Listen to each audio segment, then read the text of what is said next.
I am Cindy. Can you hear me?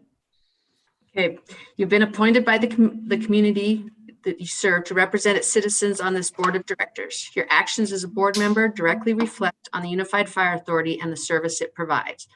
Please raise your right hand and repeat after me. I state your name. I, Catherine Cantor, Henderson. Do solemnly swear that I will discharge my duties do solemnly swear that I will discharge my duties of my office with fidelity, uphold the vision, mission, values, Battery 90%. Connected to iPhone and iPad. Cindy, could you repeat that one, please? I'm sorry. Let's see. I will discharge the duties of my office with fidelity, uphold the vision, mission, values. I will discharge my, I'm sorry. That's a tongue twister. It is a long one. I will discharge the duties of my office I will discharge the duties of my office with fidelity, with uphold the fidelity, vision, mission, values, uphold the vision, mission, values, and policies adopted by Unified Fire Authority, and policies adopted by Unified Fire Authority, and act for the good of the communities which it serves. and act for the good of the communities for which it serves. I will strive for excellence I will strive for excellence while faithfully, honestly, and ethically performing the duties of board member while faithfully, honestly, and ethically performing the duties of board members with Unified Fire Authority. with Unified Fire Authority. You are both now duly affirmed as board members for Unified Fire. Thank you. Very good. It's an honor. Thank you, Cindy. Thank you, Board Member Cantor and Board Member Henderson. You know, it's a little more complicated over Zoom for some of these things, but appreciate both of you being on the board. We'll move on to item 3 on the agenda. I'll ask Brian to review this. It's the review of ethics and conflict of interest policies. Thank you. So this is under the new board policy for ethics that we adopted in October. The policy actually calls for the board to essentially review the ethics policy to make sure that it's still what we need it to be. I didn't think that was necessary because we just did it in October. So we're going to basically skip that part of it. But what it also requires is that each board member sign the ethics policy to acknowledge that they've reviewed it again and are acknowledging that they are subject to that and will comply with the ethics policy. So you will each receive, it's just a very quick sort of 1-sentence acknowledgement that you fill in your name and sign that's got the ethics policy attached to it. Cindy will forward that to you. You can sign it electronically. So keep your eye out for that. You can either, print it out, scan it, or sign it electronically. Either way is fine, but just keep an eye out for that. And we'll just check everybody's name off as they come in. Each individual just signs their own acknowledgement. So that'll be forthcoming. Okay. Brian. Yeah, and just as a reminder, that'll be something that we review yearly. And I am already forgetting things on my agenda. So going back to the makeup of the board members, I just wanted to give a reminder that in addition to being a designated board member, you also have the ability for your community to appoint an alternate board member. But that does have to be formally appointed if you want someone to represent you on the board in your absence, should you need to miss. Some of you may have already submitted an alternate to Cindy. If you're not sure, or if you haven't submitted a designated an alternate representative for your position on the board, please get with Cindy and do that. So sorry, I forgot to mention that after the oath of office. Again, thank you, Brian, for the ethics and conflict of interest policy reminder. Item 4 on the agenda is public comment. And Cindy, have you received any public comment? We have not. Okay. And is there anyone in this meeting or in the audience that would like to give public comment?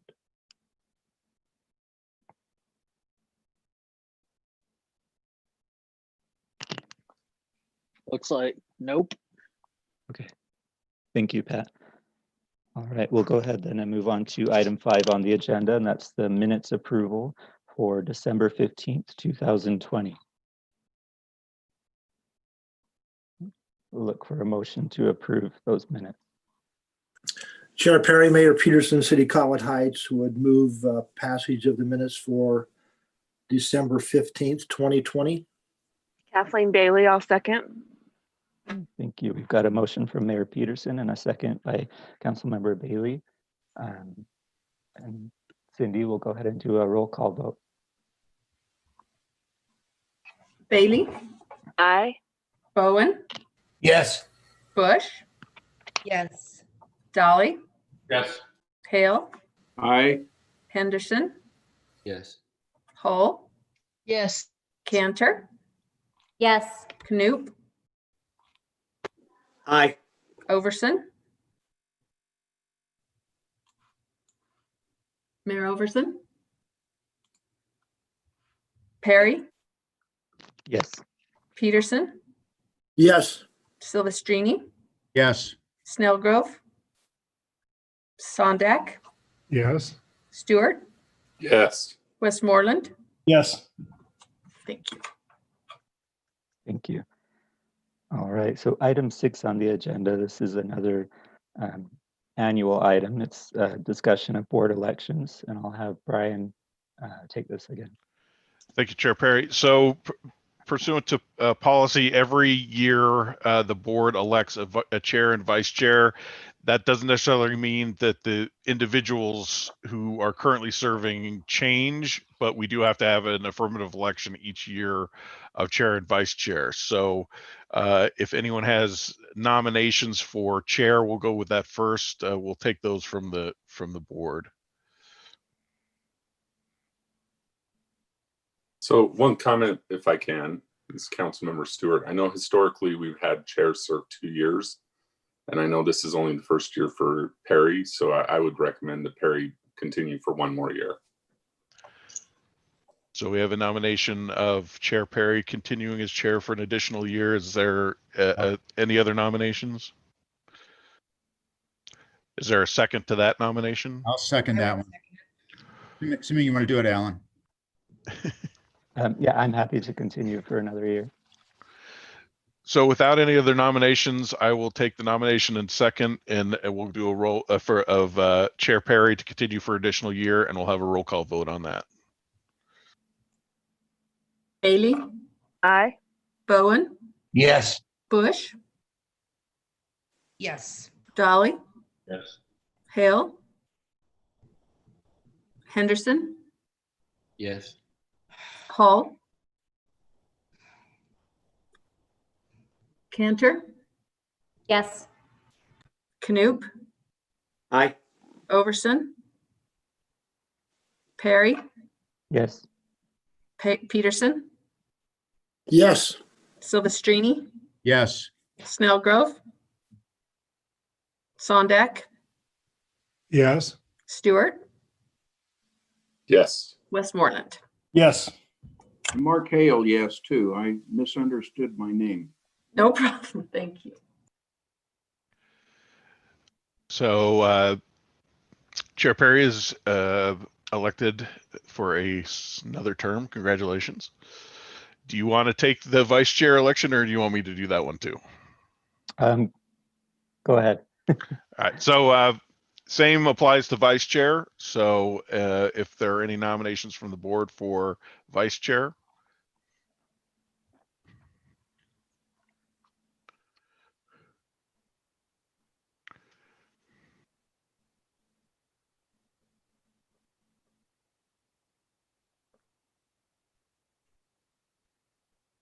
Don't make me appoint somebody. I'll nominate Jeff Silvestrini. So who's the current vice chair?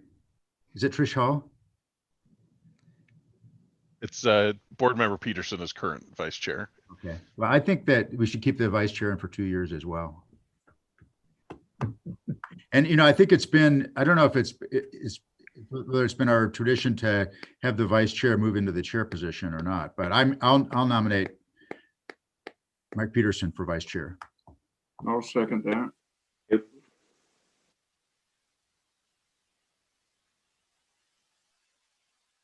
So we have a nomination of Board Member Peterson and a second for Vice Chair.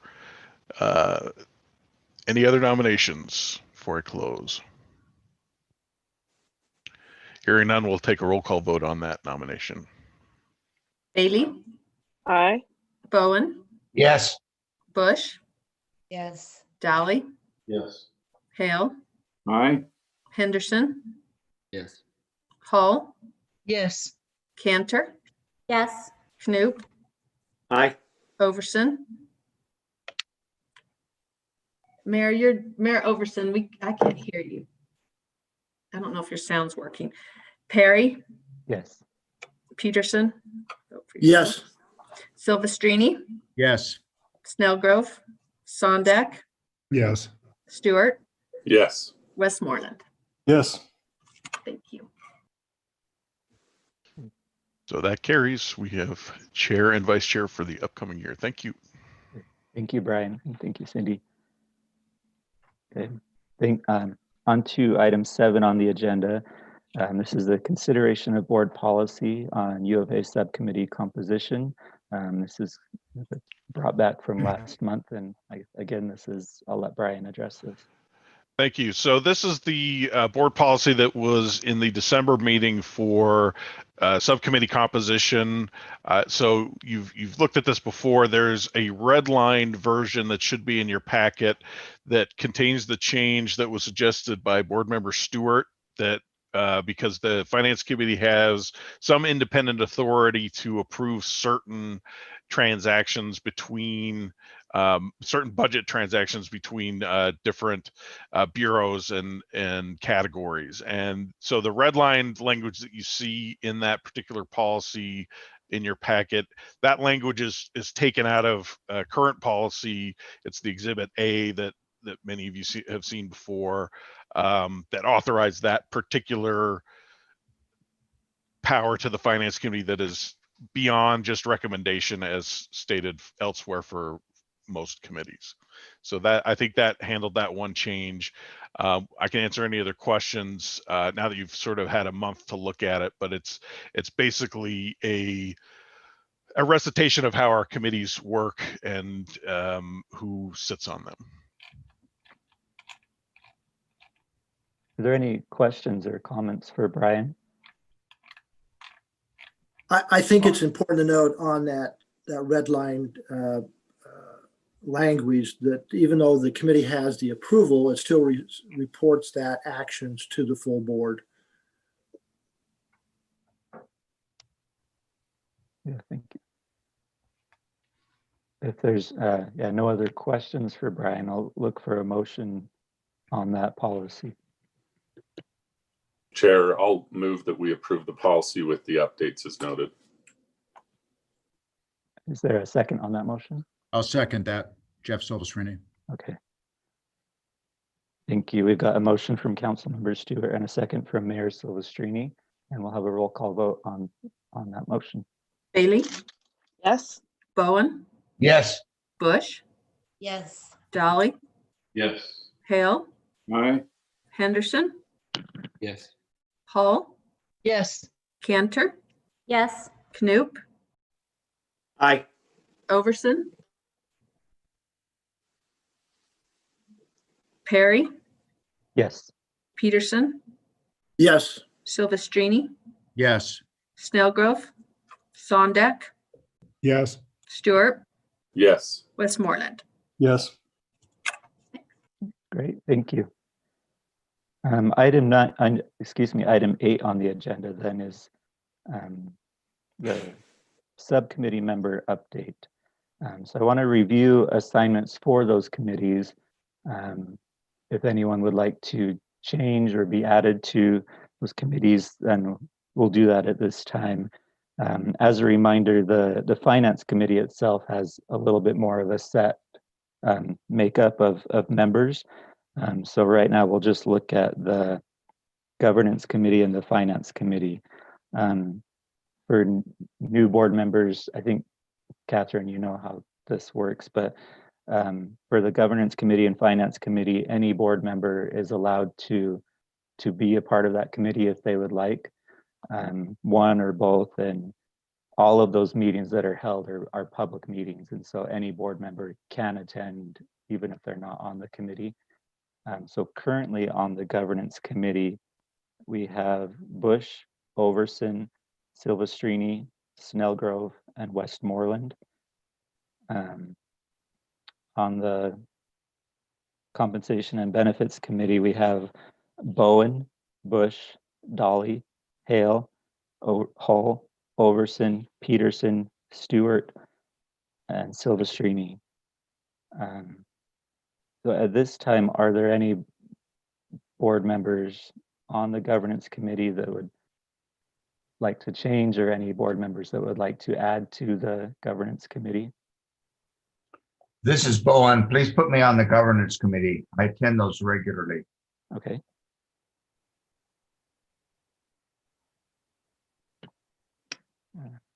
Any other board members that are not currently participating on the governance committee that would like to?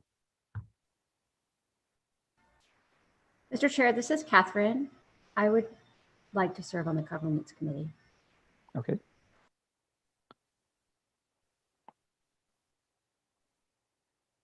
Okay.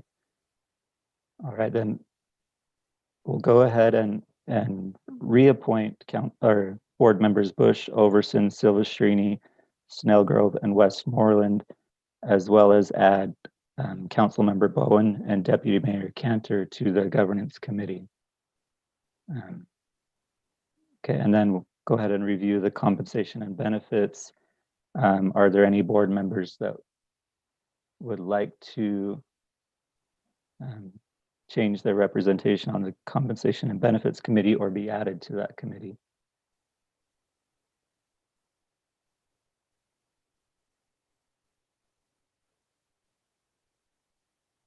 Okay, so seeing none, we'll continue with the board members that are on that committee. So that reappoints board members Bowen, Bush, Dolly, Hale, Hull, Overson, Peterson, Stewart, and Silvestrini to the Compensation and Benefits Committee. And then again, the Finance Committee is set with members, board members from each of the direct member cities, as well as 5 members from the service area. So just for review, the makeup of the Finance Committee is board members Dolly, Peterson, Stewart, Henderson, Hale, Perry, Silvestrini, Sondak, and Bailey. Okay, thank you, everyone.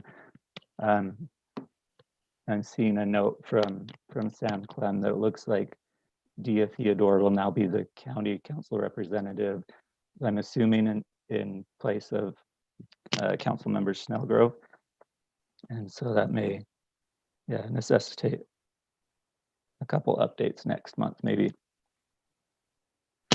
But we'll go ahead with those appointments at this time. So thank you, everyone, for being willing to serve on those subcommittees. I think it helps get a lot better in-depth review on those topics without having to go through all the details at our board meetings. So the work is appreciated, and the work that staff puts into preparation for those subcommittees is appreciated.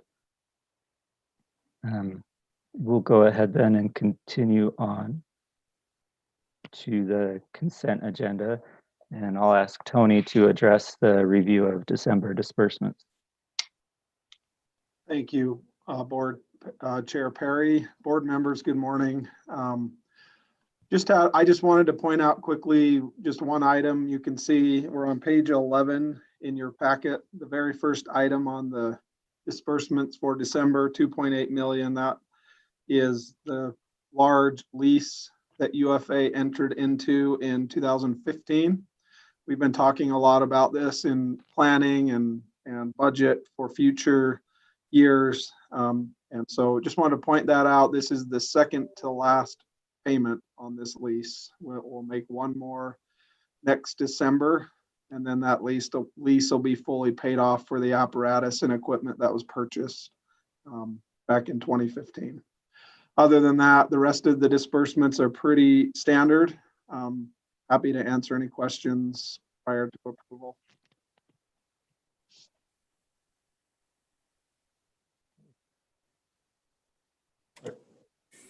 if everybody's good, I'll make a motion that we approve the consent agenda. We have a second on that motion. This is Trish Hall. I'll second. Okay, thank you. Motion by Councilmember Stewart and a second by Councilmember Hall. There's no discussion on that. We'll have a roll call vote. Bailey, Yes.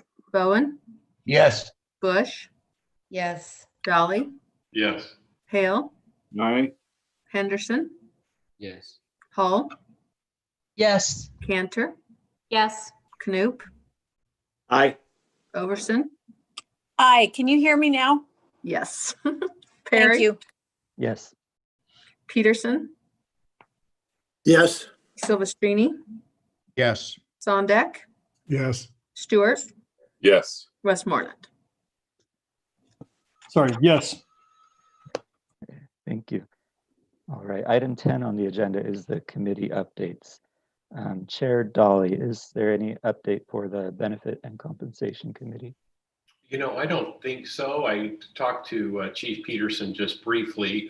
We have and I'm hoping to maybe link up with him prior to that meeting and see if we've got any new information to review, just kind of in prep for it. But one question I have is, I believe that we are scheduled to meet on February 18th at 8 a.m. And I also noticed that we have a UPD board meeting scheduled that same morning at 9 a.m. And I'm just curious whether we can get that work done in an hour. I guess it will depend on whether we have anything from Gallagher at that point. Is there any indication from them, Chief, whether we're going to have any of our healthcare renewal projections at that point? We anticipate that we will have some information, and it maybe it would be healthy to start the meeting at 7:30 just to give us a little bit more time. I mean, that would be great with me. I just don't know if that's too early for other members. I think since we're going to be a Zoom meeting at that point anyway, I think I would rather have a little bit more flexibility in case we have some open discussions on what we want to present to finance. If that's okay with the subcommittee, I would request that we move that to 7:30 so we're done in plenty of time for the UPD board meeting. Fine with me. I'm good as well. Okay, it sounds like we can do that real easy. We'll move it to 7:30. And speaking on the wages, one of the things, HR's completed the comparable survey review, and the work that was done in the wage increase for January puts all of our positions at market. So there won't be a market need going forward, but we will have to address if and what the CPI is. But the biggest question in this February meeting is health insurance. So Gallagher should be as prepared as possible. And even if it's just giving you material to review going forward, we can make those decisions. Okay, that sounds good. Thanks, Chief. Yeah. Thank you. Chair Silvestrini, are there any updates for the Governance Committee? No, I don't have anything to report. Thank you, Mr. Chair. Okay. Thank you. And Chair Stewart, are there updates for the Finance Committee? Just the next meeting, but with us having a few new members, I just want to remind people that this first meeting is kind of for us to get introduced to the, I guess you could call it the needs and the wants. Not really going to, because usually they're really good about not giving us big wants. And then we'll have a follow-up meeting that will happen in May. And that meeting is where we actually review and we approve what budget will be forwarded to the board for approval. So for the members that are on the Finance Committee, these two meetings, if there were any meeting that you weren't going to miss, it would be these two meetings because they help us to develop the budget process. So that's all I have to say about it, but we do have our meeting on April 15th, and that follows Chair Daly, his meeting with the Benefits and Compensation Committee. So that meeting helps to build also our first meeting and introduction and what goes on in May. And I don't know if Tony wants to add anything else to it, but that's kind of my summary. Thank you. No, nothing from me. That was well summarized. Thanks, Chair Stewart. So we have the same conflict there, I believe, with the UPD board meeting starting at 9. And we might, I'm okay moving it to 7:30 if Chair Stewart, if you think you'd get done in an hour and a half. That's a question for Chief Peterson. I'm fine with us moving that to 7:30. But I would pose that to Chief Peterson if he feels we can do an hour and a half with that first meeting. Yeah, 7:30 is fine, and we can get done. I'll present the budget message. You'll get your budget book. I'll be able to cover the highlights, and then you spend the next few weeks looking over the budget material. The second meeting will take quite a bit longer. So we'll want to make sure there's no conflict on it, but we don't get into the details until you've had a chance to look through the material first. So 7:30, if that works for everybody, we'll reschedule that for 7:30 on April 15th. I'll plan on 7:30. Okay with me. The second meeting's on May 6th. That's not a UPD week, right? So that one, we should be okay. Yeah, no, that one's not, so that's fine. Yeah, that one will take a couple hours to go through and get through the details. It is my dad's birthday, though. Well, do we want to start at 7:30 on that one too then? He's taking his dad to breakfast. He'll want later. Ah, got it. Mr. Chair. Mayor Sondak. Yeah, I just note that second meeting in my calendar is currently scheduled for 90 minutes. If Cindy's going to update the other one, she might want to send out an invitation for 2 hours, given what Chief just said. Yeah, no, that would be a smart move. Generally what we want here is for you to ask a lot of questions. We put all the divisions in front of you with their budget. And it's not a bad idea to even plan on 3 hours, but we probably will be done in 2. But I don't want to shortchange the opportunity for you to ask specific questions of all of the division managers. Yeah, I would recommend, Chief, too. Like you said, we should have at least 3 hours, especially with the new members that'll be part of that committee.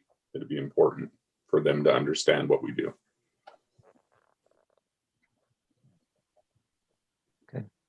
All right, thank you everyone for that discussion. I think that helps everyone kind of know what to plan for and what to expect for those upcoming meetings. I'll give a reminder as well. On those subcommittees, the chair is chosen within the subcommittee.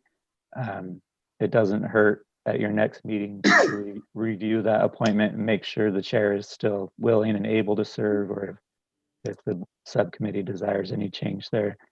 So that may be something to review at each of those next meetings.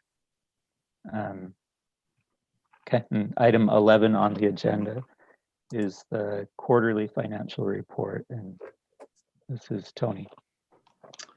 Perfect. Thank you again, Chair Perry. We're on page 17 now in your packet, if you're following along. Happy today to present kind of the mid-year look at the financial situation of UFA. And I'll just start working my way through it. Happy to slow down if need be. And if there's any questions along the way, please just stop me and we can talk about any revenue or expenditure line that any board member would like to. So like again, page 17, you'll see the revenue section. The largest revenues right there at the top, the member fee. And those are all coming in as expected. And then you can just kind of work your way down the other revenues. Really nothing alarming or concerning in the revenue section on page 17. But again, happy to answer any questions if the board has any.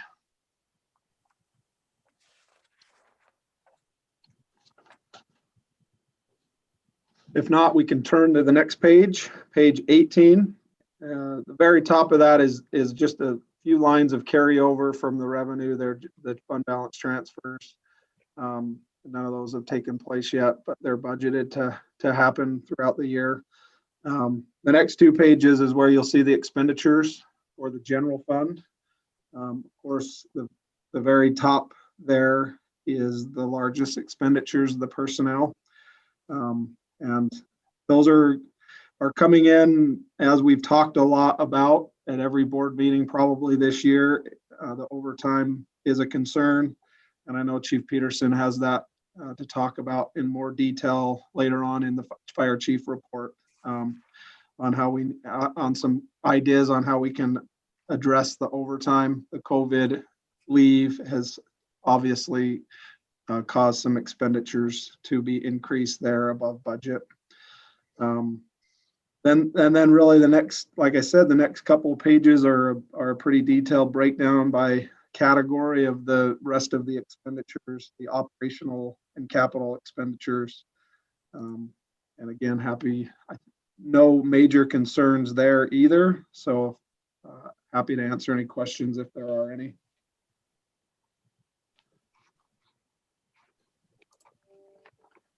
Okay, we'll turn over then to the other funds. Page 20 is the Wildland Fund. And you can see where we're sitting there. We've basically, as Chief Whittison reported, I think last board meeting, kind of closed out the fire wildland season. So you can kind of see where we're sitting as of now in the Wildland Fund. It was a great year for the work, lots of revenue. And you can see the expenditures that are coming along with it. And you can see they're in a pretty good position. If you look at the bottom line, the revenues over expenditures for this point in the year. So it's that fund's looking good. As well, on the next page is the Emergency Management Fund. That one's not looking quite so good, but as expected with the COVID leave, and the work that our EM group is doing to support the county's COVID needs, we will have some budget amendments coming in February. And that's an item later to set the date to help true up that fund. But right now, yeah, it doesn't look great, but we have a revenue source coming from the county to pay for those expenditures that have taken place to this point in the year. And then the last two funds are on page 22. The two capital replacement funds, no real issues with those two funds. So there's a overview of the, like I said, the halfway point financial situation. Any questions I can help with before the board approves where we're sitting at this point? Hey, Tony, this is Rob Daly. I just have one quick question on, I'm just kind of curious about the ambulance revenue piece. That's where, I think that's where we got some of our excess funding for the increase in January. And trying to remember if that's a fund that's in arrears, and is that why that's showing behind? Yeah, okay, you're exactly right, Mayor. There's about a 6-week to 2-month delay. And so showing 37% at this point is absolutely expected. It's what we see every year. And so, yeah, we're still feeling really good. That is the line when we come in for the budget amendment in February, we will be bumping that 8 million to somewhere around 8.7. But yeah, there's definitely a lag there. But sitting at 37 we're actually sitting in a good spot. Thanks, Tony. Tony, this is Catherine. I'm going to ask a question that I should know, but I'll admit I don't. On the county emergency management, under expend the 600,000. Yeah. When you said there's an alternative funding source coming in for that, is that CARES funding? That's right. Okay. Yeah, that's exactly what it is. Yeah, we're a few months, if not 3 or 4, in catching up the budget with the actuals on that. And so in February there'll be a catch-up budget amendment that'll true that one up. Okay, and those are all clearly CARES eligible. We've already confirmed that. Yeah. Okay. Yeah. All right, thanks. Yeah. We've been working closely with the county on that. Very good. Thank you.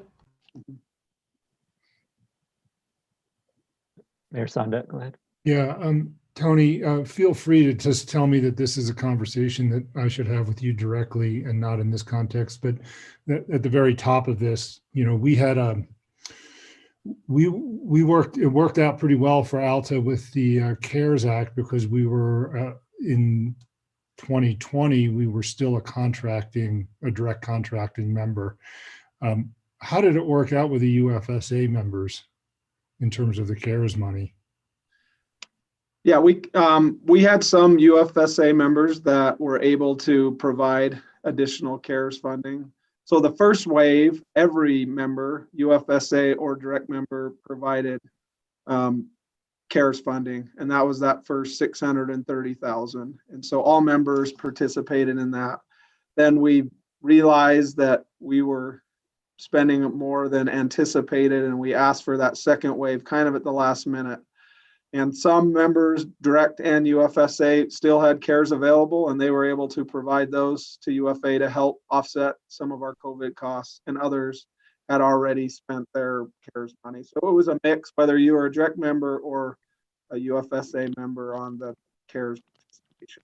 But there is an avenue as a UFSA member to provide those CARES funding to help UFA with their costs.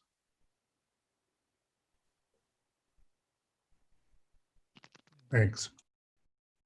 Thank you for that discussion. Thank you, Tony. If there's no other questions for Tony, I'll look for a motion to approve the quarterly financial report. So move, Jeff Silvestrini. Second. Bob Dowling, second. Okay, I'll take a motion from Mayor Silvestrini and a second by Mayor Dolly, and we'll have a roll call vote. Let's see, Bailey, Yes. Bowen, Yes. Bush, Yes. Dolly, Yes. Hale, Aye. Henderson, Yes. Hall, Yes. Cantor, Yes. Knoop, Aye. Overson, Aye. Perry, Yes. Peterson, Yes. Silvestrini, Yes. Sondak, Yes. Stewart, Yes. Westmoreland. Yes. Thanks. Thank you. Okay, items 12 and 13 on the agenda both deal with the strategic plan. We've got Assistant Chief Pilgrim here, and he's going to do a final report for the 2018 to 20 strategic plan. And then I'll just ask him to continue on for consideration of the 2021 to 2023 strategic plan. Go ahead, Riley. Thank you, Chair Perry, and good morning, all board members. These next two items I present with some excitement. The first being the completion of our 2018 to 2020 strategic plan. For those of you who are familiar or may not be, this is the actual first strategic plan Unified Fire Authority has established as an organization. It was quite a milestone for us. It identified 6 sustaining goals and 56 action items at the completion of that plan when it was drafted.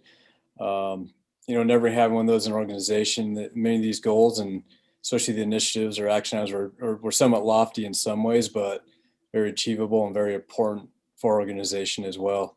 It provided direction and guidance as we went through the budgeting process, and it really reprioritized where we were going as an organization.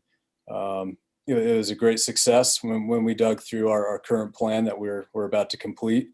We identified that we were actually able to complete one of the goals completely, which was the establishment of the capital plan and having something moving forward, which is big. It's a great accomplishment for the organization and sets us up for success for years to come, which is really a proud thing for us to have accomplished. We're also able to complete 40 of the 56 proposed action items, which, it left 16 to complete, so we're just under 75% completion. But when we went through those, both myself and our staff, like I said, some of those action items were quite big in perspective and quite grand for the organization, and we had a lot of teamwork, a lot of investment, and a lot of direction and focus on making sure we were putting our effort where our communities and you and our employees valued our efforts. And I felt like it was a great direction. It provided great insight and really responsible budgeting and management of the resources provided to us. So one thing that I'd like to just share briefly is we will be rolling the 16 unaccomplished items over. So if you look on page 24, you'll see that plan as we propose to wrap it up. The items that are with the check mark are ones that we have verified that we have completed, and we feel that we satisfied those action items. The ones with the box, or the, I guess you could say the diamond, those are ones that we would like to move forward into our next plan. Several of those are underway, especially when we talk about standards of cover.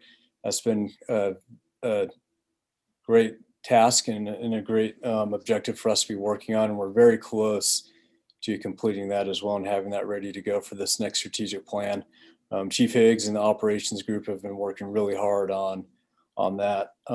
So a lot of the items that you see there will be related to that. And then some of them are what I'd like to consider ongoing items that we'll always be striving to obtain, which is community engagement, pride in our work, maintaining, interest and development in our employees. And some of those things will be that items that I would like to see moving forward into all of our strategic plans. And they may be difficult to accomplish because it's something we're always going to strive to do and find ways to improve. And so we will accomplish them in some ways, but always look for ways to make things better here for Unified Fire Authority, our employees, and our communities. So at this time, I'd like to give you any time that you may have or opportunity to ask any questions on the plan that we're sharing with you to propose to complete, and then moving into the next plan. So are there any questions on this one? Awesome. Before I move on, I really think it's important that we recognize the work that was done by the committee who drafted this first plan. Being the first time for organization, Chief Zelkowski put a lot of work and effort into this, and he passed along a plan on his retirement to us that was easy to follow, easy to understand, and lives on, and it accomplished a lot of great things. But there are quite a few people, both internally and externally, who were really invested in this, and the success of this is key, to that investment. So we appreciate all the work that was done by those previous participants. Moving forward into number 13 is our proposed strategic plan for 2021 to 2023. This will begin on page 29. And what we have here is we would like to share with you. These are the ones that we shared back in December. The sustaining goals and the key initiatives moving forward for the next 3 years. We gave another 30-day comment period to have everybody review these and provide any last minute thoughts or feedback. Overall, we received a lot of support for where they were and a few suggestions that we implemented as were appropriate. One thing I'd like to share is this one will be structured just a little differently. We will have 5 sustaining goals, which are very similar to our previous goals. With the completion strategic or the capital plan, we're able to drop that one off. And you'll see we've reworded some of those goals, but they're still in the same spirit and intent as the goals prescribed in our previous plan. Being sustaining goals, those are things that are going to drive our organization again for years to come. And they're going to help us achieve our vision and mission. And we may accomplish those, and we may have a few strategic plans that they live through to make sure we get there. We also narrowed down, as you saw in the previous plan, a lot of action items. This one was more streamlined into 4 very key initiatives that we want to focus our attention on. And then what will happen is our division leaders, as you all know, will help establish the action items and complete those initiatives over the next 3 years of the life of this plan.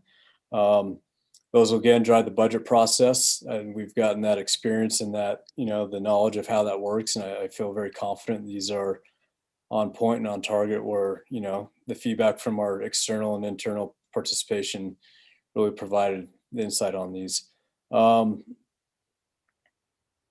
Again, at this time, we'd like to ask you for your support and approval of these sustaining goals and key initiatives moving into the 2021 to 2023 strategic plan. And I'd also like to allow for any time for questions, and if so, move support of the new plan.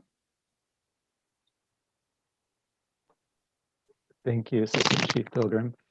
I want to thank staff. Thank you for preparing this. I think as board members, especially, it gives us a very clear vision of where the UFA is headed and what we're working towards. So I think the document itself is very helpful and very thorough. As Riley said, we'll open it up if there's any questions for him on the proposed strategic plan for 2021 to 2023. Mr. Chairman, Mayor Peterson, just a comment of appreciation for the strategic plan. It gives me, as a mayor of a city, a high level of confidence to know we have this type of foresight and strategic thinking moving forward. So I applaud the plan. I read through it and it's just excellent. So again, it gives me high level of confidence with the level of service we're receiving in our city. Thank you. Yeah, I'd just like to do the same. I'd echo the same thing.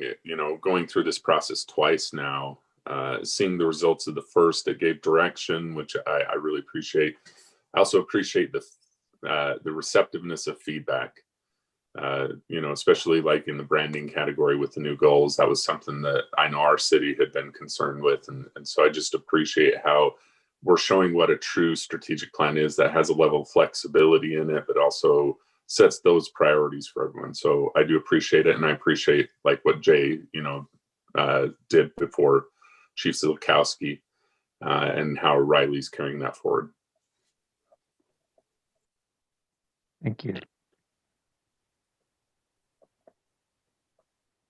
Any other questions or comments for Assistant Chief Pilgrim?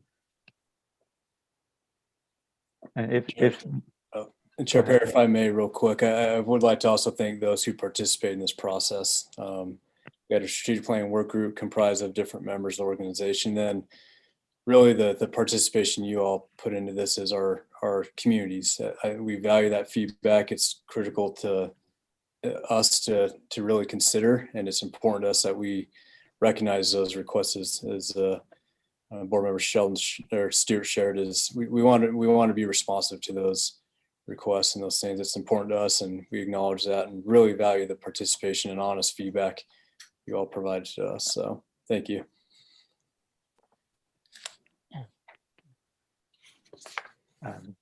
So if there are no other comments, we'll look for a motion to approve the strategic plan for 2021 to 2023. This is Councilmember Stewart. I'll move to make that motion that we do approve the 2021-2023 strategic plan. Kathleen Bailey, I'll second. Second that. Okay. So we'll take the motion from Councilmember Stewart and the second from Councilmember Bailey on that motion. If there's no further discussion, we'll have a roll call vote. Bailey? Yes. Bowen? Yes. Bush? Yes. Dolly? Yes. Hale?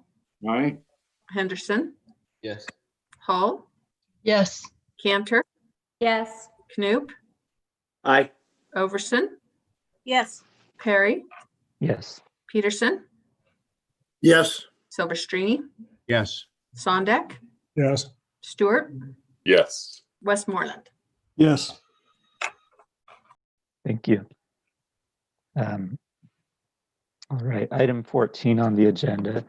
We're looking to consider the date of February 16th, 2021 for a public hearing to receive and consider comments on proposed amendments to the 2020-21 fiscal year budget. Tony, is there anything you'd like to add to this specifically? Thanks, Chair Perry. Not a ton, just a couple of the major amendments that we'll have in front of you. The wage increase that was approved last month. We'll bring that in front of you officially to get that added to the budget in February. As mentioned in the quarterly, we have some CARES and some COVID issues that we'll want to get in front of you as well in February. We've got a couple of grants that we've received that we'll get in front of you. So this is just, 3 times a year we amend the budget, and this will be the second time that we will amend for this fiscal year. Mr. Chair, I, Robert Hale, move to set the date of February 16th, 2021 for a public hearing to receive and consider comments on proposed amendments to the 2020-2021 fiscal year budget. Mayor Knoop, I'll second. Okay, we've got a motion by Mayor Hale and a second by Mayor Knoop. There's no discussion. We'll have a roll call vote. Bailey, Yes. Bowen, Yes. Bush, Yes. Dolly, Yes. Hale, Aye. Henderson, Yes. Hall, Yes. Cantor, Yes. Knoop, Aye. Overson, Yes. Perry, Yes. Peterson, Yes. Silvestrini, Yes. Sondak, Yes. Stewart, Yes. Westmoreland. Yes. And thank you. Right, item 15 on the agenda, we have Assistant Chief Burchett on the call to review a consideration of ladder donations from the Murphy Ladder Company. Thank you, Chair Perry. We are on page 35 in the packet. There's a real brief memo there that explains the donation, but we were approached back in December by a local company that manufactures and sells ladders here in Utah called Murphy Ladder. And he's offered to donate 2 ladders for all of our stations. So 52 ladders in total. The total value of that is $8,528. So we do need board approval to accept that donation. And just to reinforce that these aren't used operationally, they'll be used in the stations only for household chore type things, washing windows and changing light bulbs. And our logistics division has supported the donation or the potential of the donation. Feels like there's great value in that. So I'm happy to answer any questions if there are any.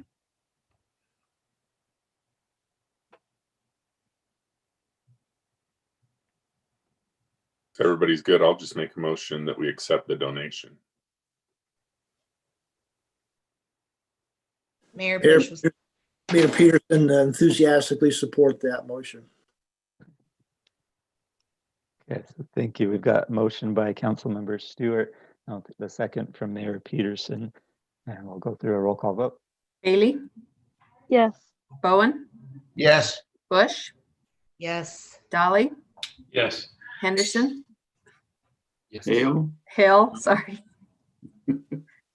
Hall, Yes. Cantor, Yes. Knoop, Aye. Overson, Perry, Yes.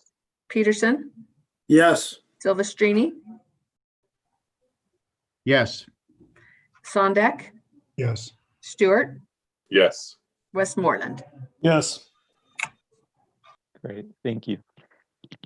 Okay, item 16 on the agenda. This is Chief Peterson. I'll have him discuss the consideration of vacation rollover freeze. Hi, item 16, page 37 in your packet. It is basically a memo that I sent out on December 18 and one additional memo that I forwarded to you. Bottom line is we asked for a approval of suspension of the vacation limit until December of 2021. It's been a challenging year for most of our people to either take vacation and with the demand on staffing, we've asked a lot of them to come back to work. Felt like it was a good option to eliminate the cap for 1 year. Bottom line is it really doesn't impact the budget because they're going to be obligated to bring their vacation limits back down to normal levels by the end of the calendar year 2021. Otherwise, we would have had a number of people that would have been losing their vacation or taking a time off work, which would have made it very difficult to maintain our staffing and our responsibilities right now. And I got a number of feedback from each of you back in December that supported this, but it is a change in policy related, or at least even if it's temporary, that requires board action. So if there's any questions, I can answer them. Otherwise, I'd be looking for an approval of this waiver of the vacation limit for a 1 calendar year. Hey, Chief, if I can, I got a quick question. Would it be prudent, just because I know that we budget on some of this, that maybe just because it doesn't look like we're going to 100%, we'll start seeing us come out of it maybe May or June, hopefully, if vaccination rates go the way they should. Should we look at maybe just extending this through the next fiscal year until that June point, at least allow them to get through that next June point. That was my only question that I have on this. So, and I don't know if we have others that want to comment.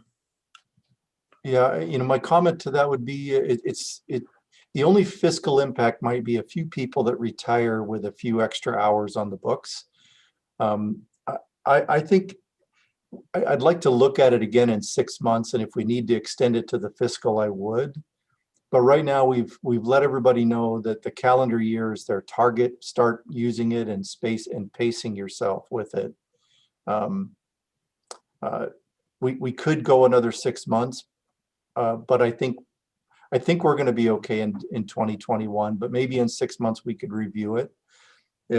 If you do want to make it go till the end of the fiscal, we can. But I don't think it's much of a financial impact as it is a ability for people to take their leave.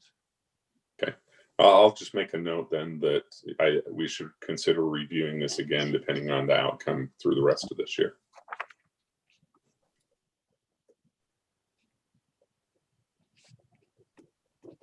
Are there any other questions for Chief on this item?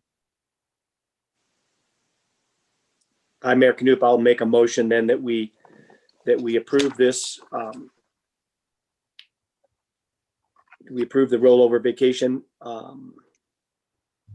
as needed. Do we have a second on that motion? Maybe as outlined in the memo. I'll Kathleen second. Bailey, I'll second. Okay, then and Mayor Knoop, you're okay with that as outlined in the memo? Absolutely. Okay, so we've got that motion by Mayor Knoop, and I'll take the second from Councilmember Bailey. We'll have a roll call vote. Bailey, Yes. Bowen, Yes. Bush, Yes. Dolly, Yes. Hale, Aye. Henderson, Hall, Yes. Cantor, Knoop. Yes. Oh, Catherine Knoop, Overson, Yes. Perry, Yes. Peterson. Yes. Did Silvestrini leave yet? He It left. looks like he, Yes. Sondak, Yes. Stewart, Yes. Westmoreland. Yes. okay. Thank you, everyone. Before we move on to the fire chief report, Mayor Hale asked if he could take just a few seconds. There's not enough cobwebs in that I can sweep out of my brain at 7:30 in the morning, so I apologize. I was not awake when the public comment section was held earlier at the beginning of this meeting, but I've asked the chair if I could take a few minutes to thank our UFA personnel, Murray Fire, Sandy Fire, and it seems like there's one other agency that got in there. But we had a major fire in our city Sunday morning, and it basically took out a 3-story medical office building with approximately 15 to 18 companies, and all of their supplies and material and who knows what went up in smoke. But I want to let you know how pleased I am, Chief, with the response of UFA and UPD for that matter too. They closed off 900 East for about 4 blocks and made it possible for UFA to get in. And I think every fire hydrant within a half a mile was tied in. We had 3 ladder trucks there from Murray and UFA and Sandy, and they were working the upper part coming down, and we had people inside for a while until it became unsafe in that building. But it was probably the largest conflagration we've had in Midvale in anyone's memory. And so it was a very sad happening. And it kind of goes back to the reason we have sprinkler systems in buildings and what happens when you don't have a sprinkler system in a building. There was no suppression of the fire. It worked itself in the upper floor. area somewhere in an office, we suspect, or in a ceiling for quite some time before it could break through and get oxygen and more fuel. And by then the temperature was so hot it caught anything that was close on fire. I walked down and was able to talk to Mr. Love, our PIO, and tell him thanks for meeting with all of the media. There were property owners and insurance investigators that were there, and citizens all along the 900 East and in the fast food restaurant parking lots. Chief Brad Larson, our UFA representative here in Midvale, was able to get there toward the end of the fire and begin to scope out what his duties are. But we have lots to do, and those business owners have lots to do now. I mean, you can just imagine 15 to 18 businesses that probably employed somewhere around 6 to 10 each. Now having to look for computers, office space, where is their material on the cloud, what wasn't saved, what they've got to turn in for insurance payments. I mean, it's going to wreck those businesses for a long time.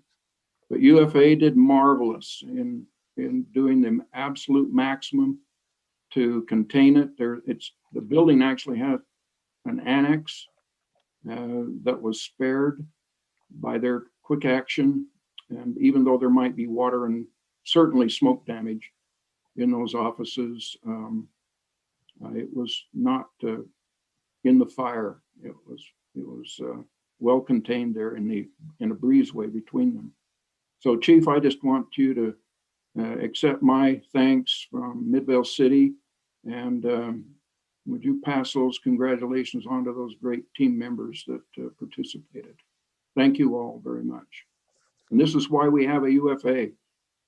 I don't know how many engines we had there. I'm guessing there were probably 15 different vehicles from mostly UFA, from Copperton and Riverton to Mill Creek and everything in between. Plus, as I mentioned, the Sandy and Murray units that were there. So thanks, Chief. I appreciate the comments, Mayor. It was in total, between battalion chief vehicles, ambulances, engines, there were 33 units on scene.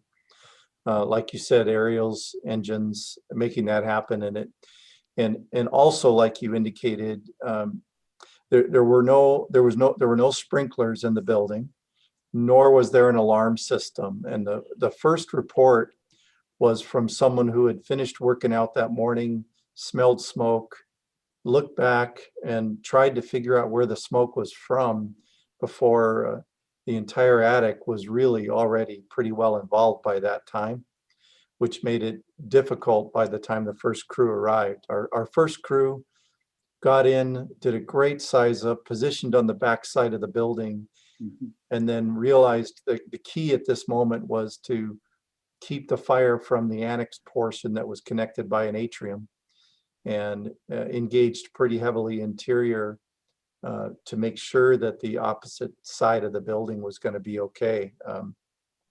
Like you said, significant assistance from mutual aid partners.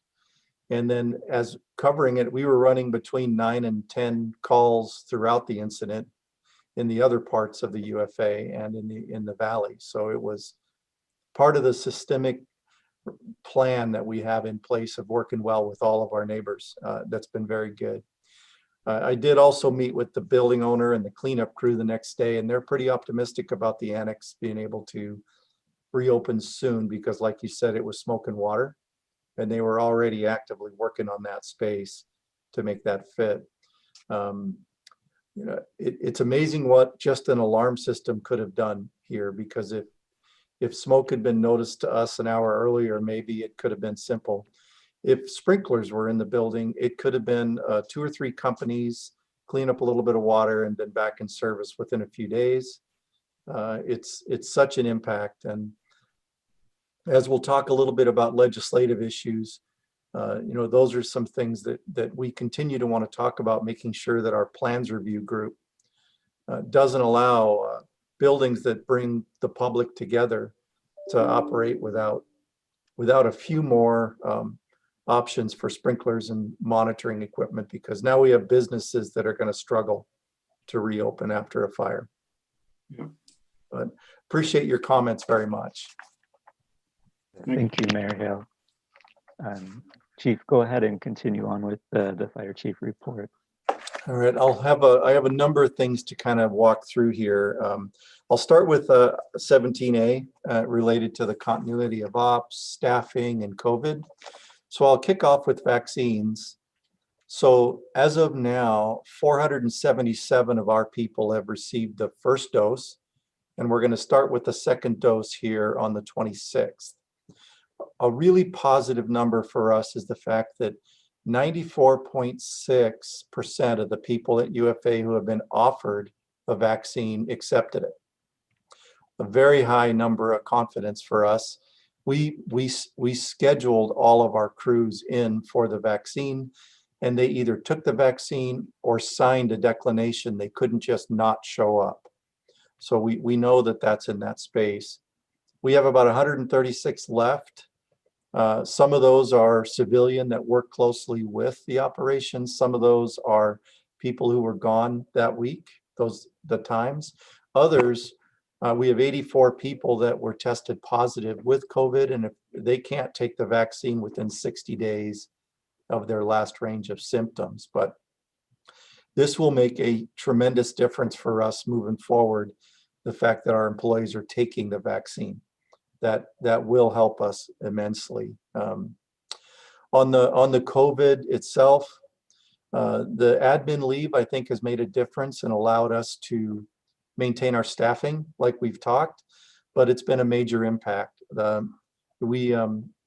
Since spring, we've had to fill 617 extra 24-hour shifts of people who were impacted by COVID, which the majority of your CARES funding was paying for, if that makes sense. October, November, when we hit our initial spike, we bumped up to 3.2 people per day on average taking COVID leave. But since December 1, we've been averaging 5.9 people per day. It's been significantly more expensive in this latest surge. And we hope that the finishing off the second wave of the shot for vaccines will make a difference with that. We've maintained our staffing every day, but significantly more overtime. In fact, we've had 20% more overtime this year compared to last year, even with the overstaffing of personnel that we authorized in the start of this season. Almost all of it related to COVID. Our sick leave is at or below average. Our light duty is at or below average. Everything else the numbers are very good. It's really just been the actual staffing piece related to COVID. We initially, or just this month, we're requiring our day sworn staff to work 2 shifts in operations each weekday to help offset the demand. Really, it's to avoid us moving into mandatory to make sure that we staff appropriately. We got our mandatory down now to about 0.3 mandatory shifts per day, or 1 every 3rd day. And we anticipate with the day staff moving in that we might be able to almost eliminate the need for mandatory. Everybody is working the extra shifts. Everybody is making it work, but we're seeing a lot of extra people gone. Otherwise, we're in as good a shape as we can possibly be, I guess, in maintaining our staffing. It's just continuing to hit us. Any questions on those issues? The COVID leave and use of excess fund balance, if you look at page 41 of your packet, we are currently estimating a total cost directly related to COVID of about 1.6 million. Some of it is PPE and the extra need to maintain that, Most of it is the overtime like we just talked about. CARES funding gave us about 718,000. So that was a huge assistance for us in maintaining our budget. Going forward, what we want to talk to you about right now is just a consideration, and then maybe in next month's meeting we make it formal, is that in FY 19-20 at the start of pandemic, I asked every division to stop purchasing, stop funding some of the projects so that we could make sure what the impact would be of COVID, make sure that we were prepared. Between that stall of purchasing and the extra ambulance revenue that came in that year, we're looking at an additional 3.3 million in excess fund balance that could help us immensely in moving forward. It was saved predominantly for dealing with these types of issues. What I'm proposing now is we allocate 942,000 of that to offset the direct impact of COVID. Since the CARES money is not available, we'd like to consider 942,000 of that 3.3 million to use. That one-time money would insulate us of COVID on the member fee for 21-22. The remainder would potentially be allocated appropriately during the budget process, with the majority of it going into the capital fund to help transition that capital fund money itself. Entertain any questions. I think the memo was pretty clear, a lot of numbers in it, but it was pretty clear. If you've roughly got some support to that, we'll present that in February as a proposal. Any questions, conversations?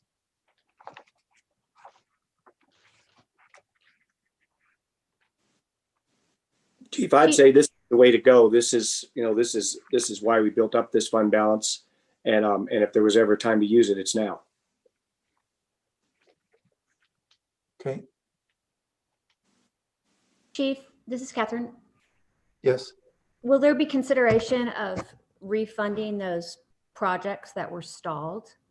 Is there an idea that those will be brought back up? So what I asked the divisions to do is to basically put a pause, potentially push everything you're doing back 6 months. So it would be potentially processed through the budget process coming up in next fiscal year.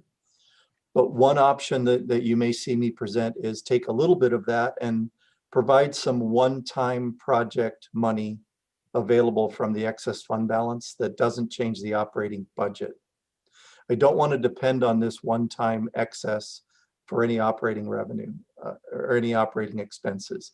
So you may see me propose in the finance program a new consideration of the use of this money, a little bit of it to pick up the projects either that weren't done or that fit best into a one-time purchase, but the remainder would potentially go into fund balance and insulate us on the capital fund payments.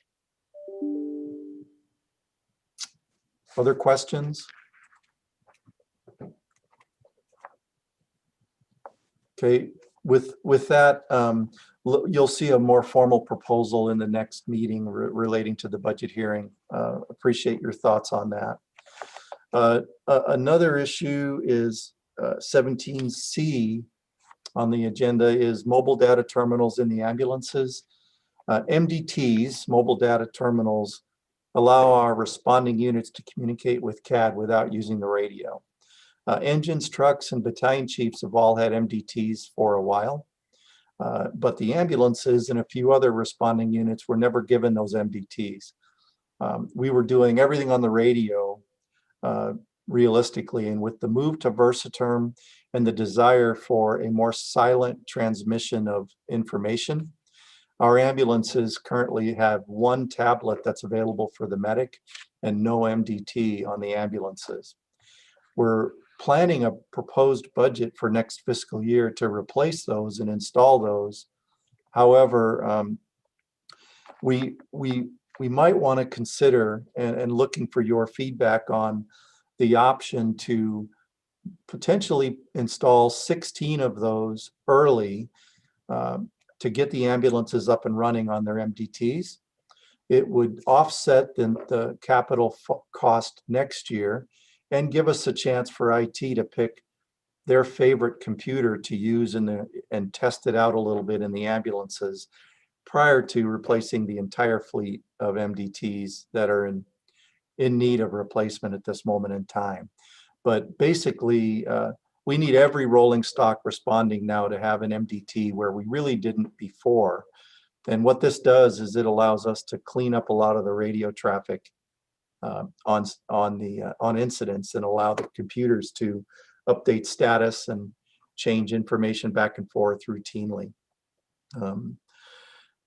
But my ask would be that beginning potentially in February, again with this change, would be that we would allocate money from the capital fund balance to purchase these MDTs early, test out the equipment that's purchased, and then make the full purchase through the regular budget process next fiscal year.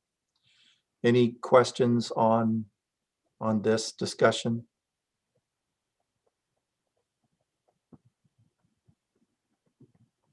Okay. Again, you'll see a more formal request come to us in the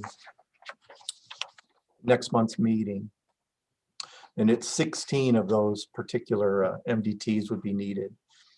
And just kind of an overarching view of our capital fund. As a reminder, some of you are new. 4 years ago, we set up a target of updating the capital fund.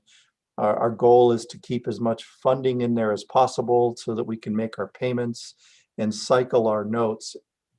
Every 3 years, we would bring a new one on and take an old one off and be able to purchase the $1 million ladder trucks and the $700,000 engines and all the brush rigs and staff rigs and MDTs, all that equipment in a cycle that smooths out the cost of the member fee. So we don't see a spike 1 year and then nothing the next.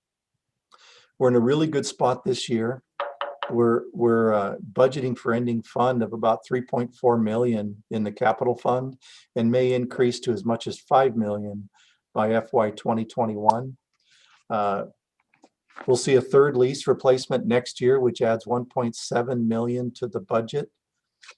That'll be the third lease that gets in place that we worked so hard to make happen to roll that over. But using this ending fund balance might allow us to implement this through the budget process with minimal impact initially to the actual member fee.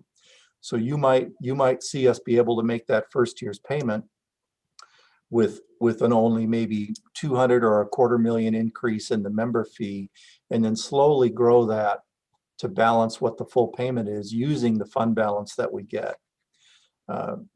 Really positive position that we're in. And as a reminder, we drop any sale of surplus apparatus goes into the capital fund. Any billing for apparatus and equipment during EMAC deployments to California and Oregon goes into the capital fund. And then any excess fund balance drops in. We're in a very good spot right now to make sure that we will never get behind. You really do get a credit in this excess fund balance by reducing the dependency on the member fee to make that payment. Does that make sense? That's the real value in this.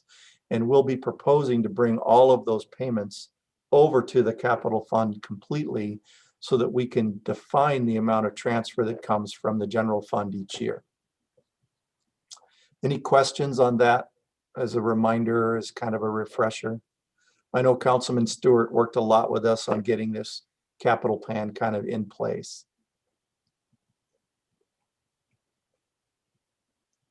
Okay, very good. The legislative update, we're all getting ready to enjoy another legislative process. This will be more virtual. As of Friday, we're tracking about 35 bills. Spatafores are carrying the bill list. UFA leadership's pretty active. I want to thank Mayors Hale, Silvestrini, Stewart, Bowen, Bailey, all for engaging in our legislative committee. We still have a number of bills that we're trying to determine how we feel about them, whether we're going to support them, oppose them, or even drop them from our worry list at all. But it's been pretty active to make sure that fits in. We also work really close with UASD. They often pick up a number of bills that relate to either being us as a authority or UFSA as a special district. We're actively supporting several bills right now that one is mental health for first responders, House Bill 25, House Bill 65 on wildland fire amendments, House Bill 96 on emergency management amendments, House Bill 160 on distracted driving. Maybe we'll get this third time's a charm on that with a few more amendments to that.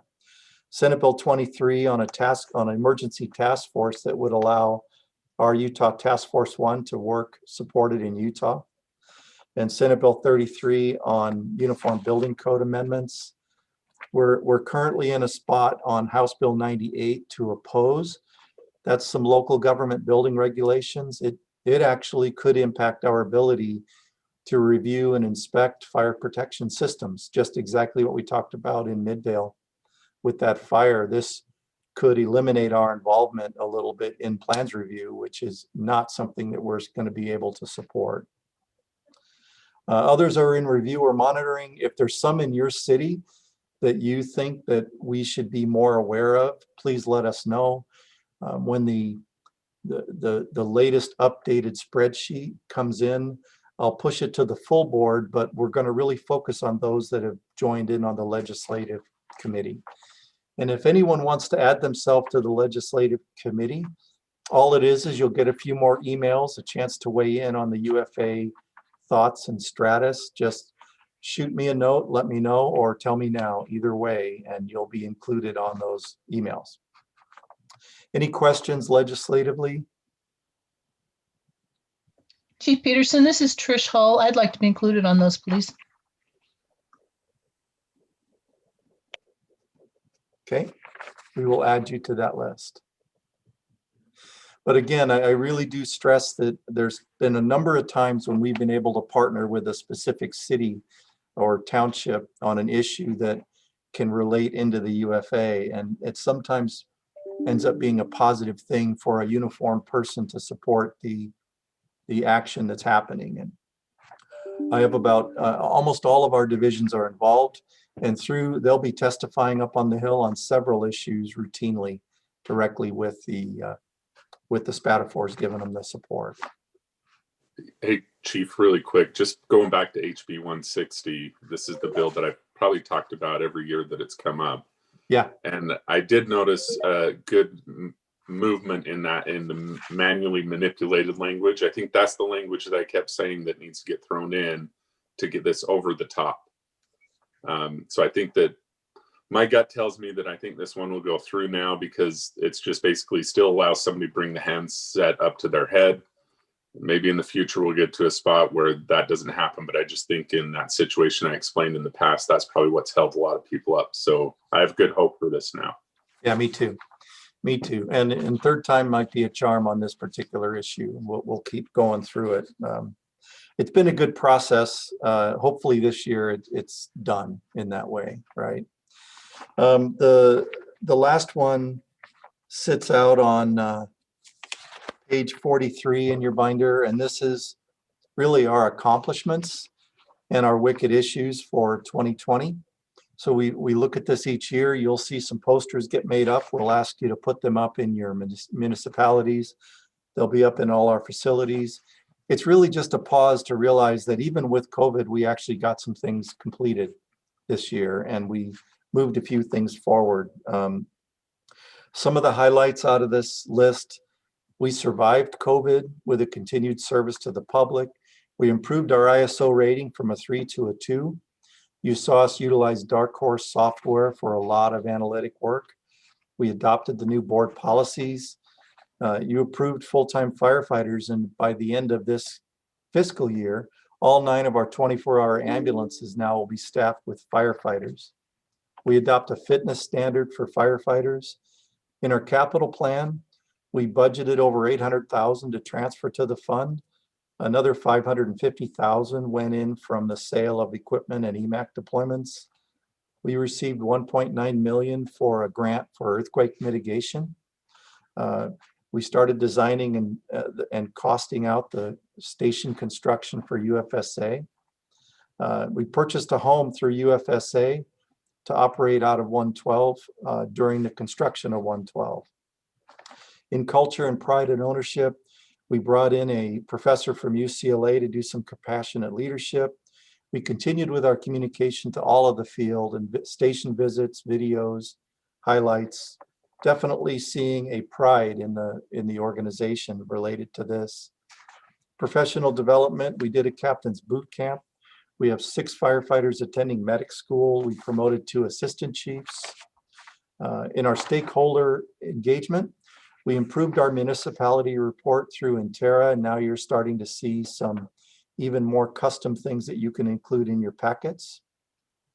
We did community meetings across the valley for our next strategic plan, got some great input.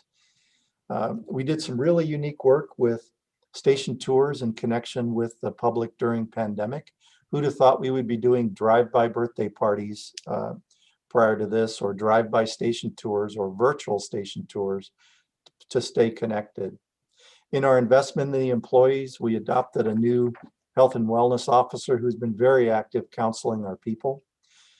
We adopted a behavioral health program with the University of Utah with assistance from a grant. We changed out and improved our EAP program for our firefighters. You allowed the firefighters to maintain wages in the top 3, a big deal. Some of the statistics, emergency incidents were up by 10%, up to 31,000. Fire inspections increased by 4.3%. Fire investigations were up by 26%, 197 this year. SWAT medic deployments increased by 35%, up to 104 this year. We had 7 deployments for USAR, 5 EMAC deployments. Our wicked issues continued to be the pandemic, how we get out of this, our behavioral health, and replacing our paramedics as fast as they retire or promote. And we will also have a wicked issue as we work through our issues related to the recreation fee.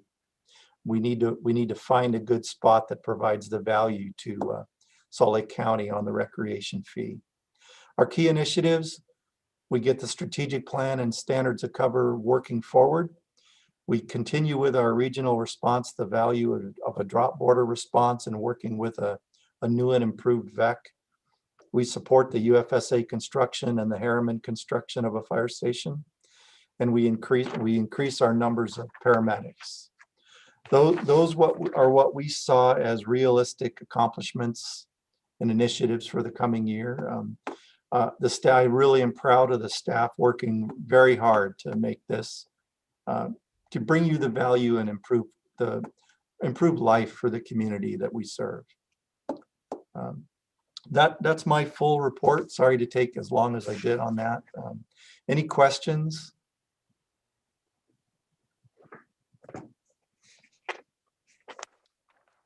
Very good. Thank you. Thank you, Chief, for that report. It's valuable to look back and see, what we've been able to do this year, even with a lot of distractions and unforeseen issues. So that's a good review. Appreciate it. We don't have a need for a closed session today, so we'll just look for a motion to adjourn. So moved. Second. Okay, all in favor? Aye. Aye. Aye. Thank you, everyone, and we'll proceed into the UFSA meeting for those involved. Appreciate it.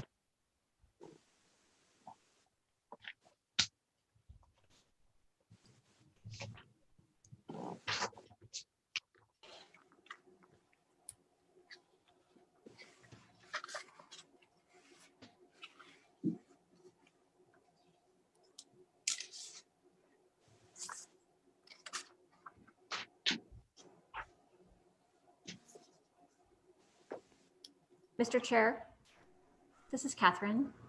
I'm staying on just to listen, but as you all know, I don't actually have a position on the UFSA board, but I will be sitting in to listen for Mayor Wilson.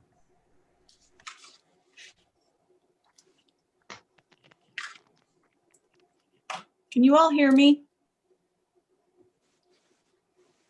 Yes. Thank you. I've Yes.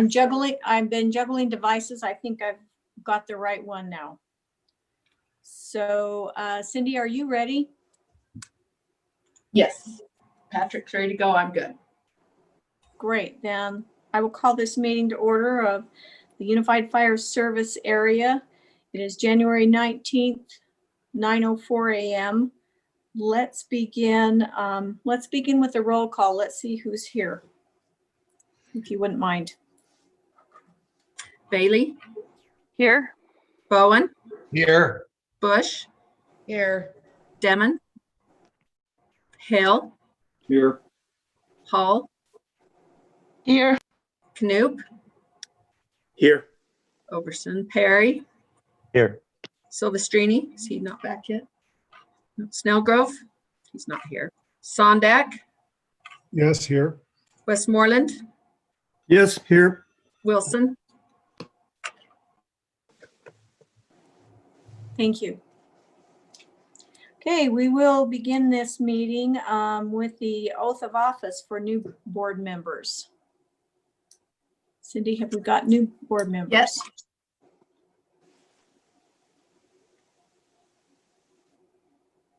Yes, we have Mayor Sondak. Sorry. Are you ready, Mayor?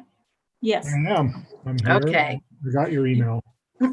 Yeah, I learned from the last one. You've been appointed by the community that you serve to represent the interests of the citizens of your community, while a member of the Board of Unified Fire Service Area. Your behaviors, decisions, and actions directly reflect the image of Unified Fire Service Area and other board members, its personnel, and the level of service Unified Fire Service Area provides to all the citizens. So please raise your right hand and repeat after me.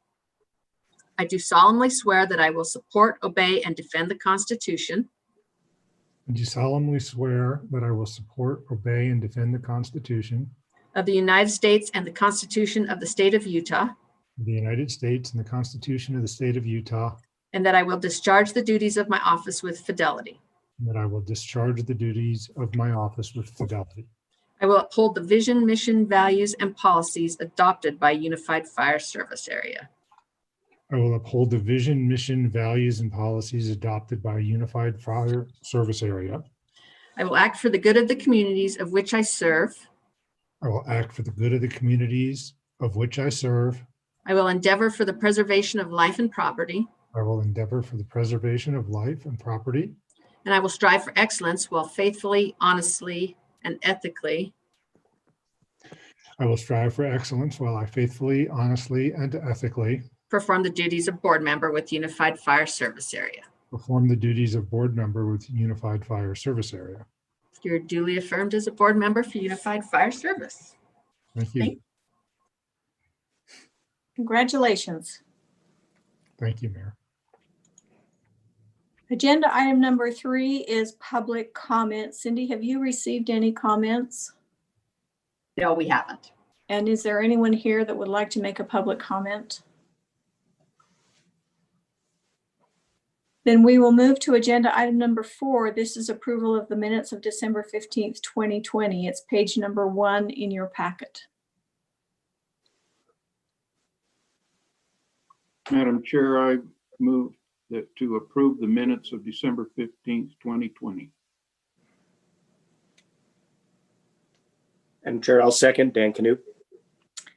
Thank you. We have a motion by Mayor Hale and a second by Dan Knoop to approve the minutes of December 15th, 2020. Any comment? Let's have a roll call, please. Bailey? Bowen? Yes. Aye, sorry. I got Bailey. Okay, Bush? Yes. Demon? Yes. Hale? Aye. Hall? Yes. Knoop? Aye. Overson? Yes. Perry? Yes. Silvestrini? No. Sondak? Yes. Westmoreland? Wilson? Yes. Oh, okay. Thank you. Agenda item number 5. This is what we like what we did in our previous meeting. This is board elections for chair and vice chair. And Rachel, I'll let you take this.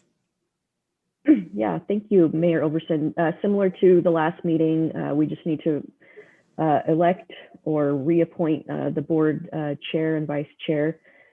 Similar to the discussion last time, the tradition has been to have the board chair serve a 2-year term, although it's not required.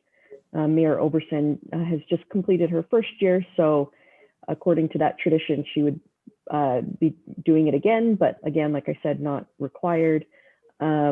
And as far as our vice chair, Mayor Overson, can you remind me who our vice chair has been? Mayor Westmoreland?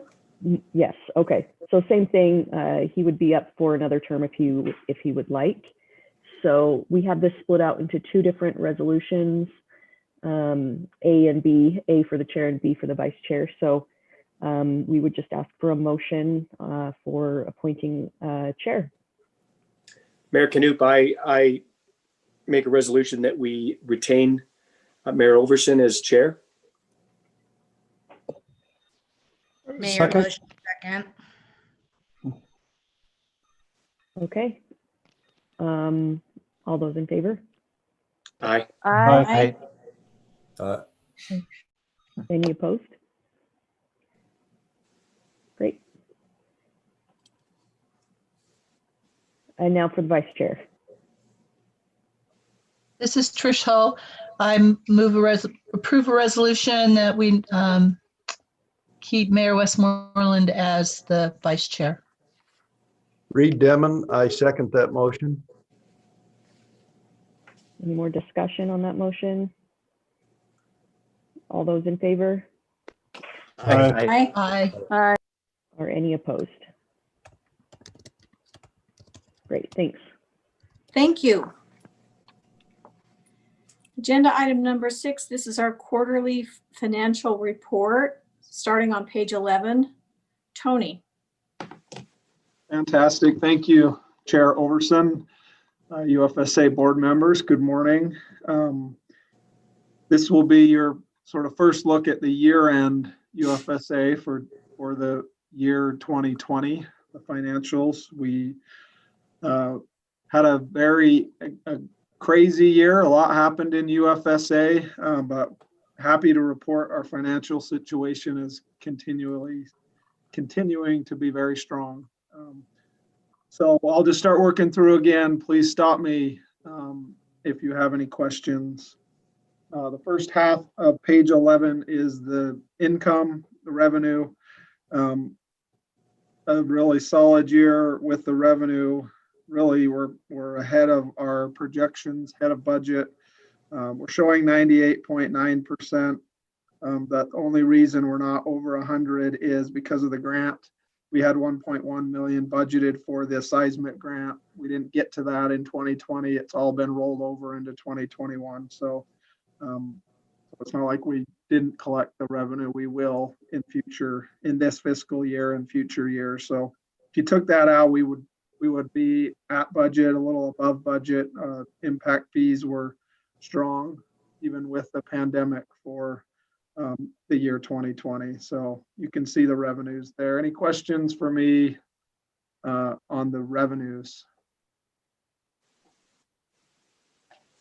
If not, we'll roll into the expenditures. The second half of page 11 is the overview of the expenditures. And then you can flip over to page 12 and 13, and you can actually see every single dollar and where it went and how we spent it. And so, again, we're pretty much as expected. I don't have any areas of concern with the 2020 expenditures to this point. And then the last 2 pages are the other 2 funds. The first is the capital projects fund, and we've started. You can see there spent 40,000 of pre-construction costs. That's on the builds of the 5 stations that we're getting going. As you can see, we did start in 2020 and spent a little bit of money, but that's really starting to ramp up now.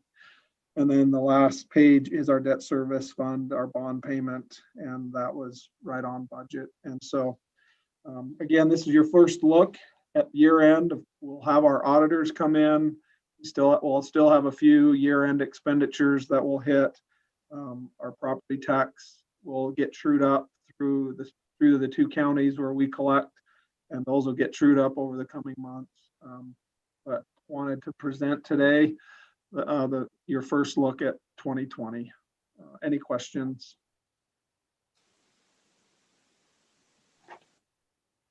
Questions of board members?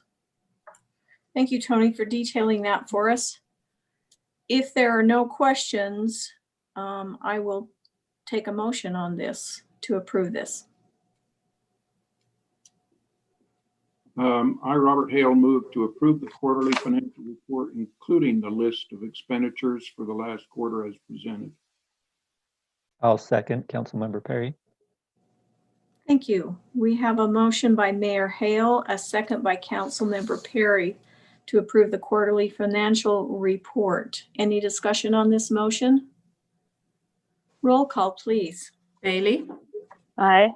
Bowen, Yes. Bush, Yes. Demon, Yes. Hale, Aye. Hall, Yes. Knoop, Aye. Overson, Yes. Perry, Yes.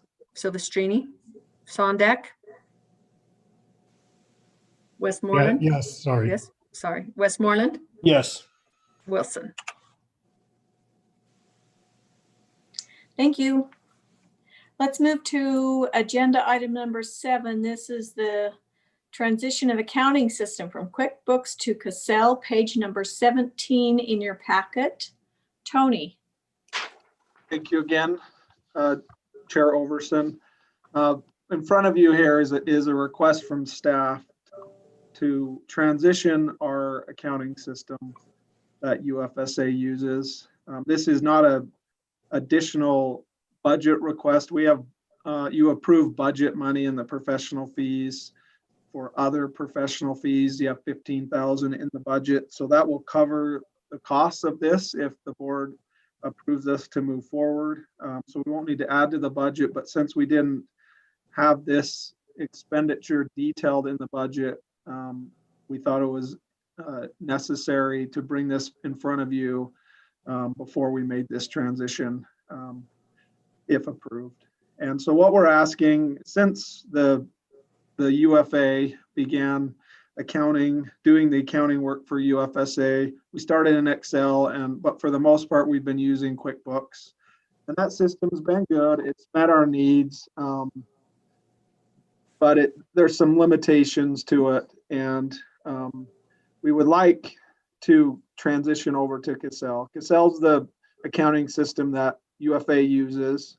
And so our staff are much more familiar with Cassell. We understand how to use it better, the tools that Cassell provides. And as we get ready to move into this station construction, we'd like to have the ability and the power of Cassell to help us better account for these projects.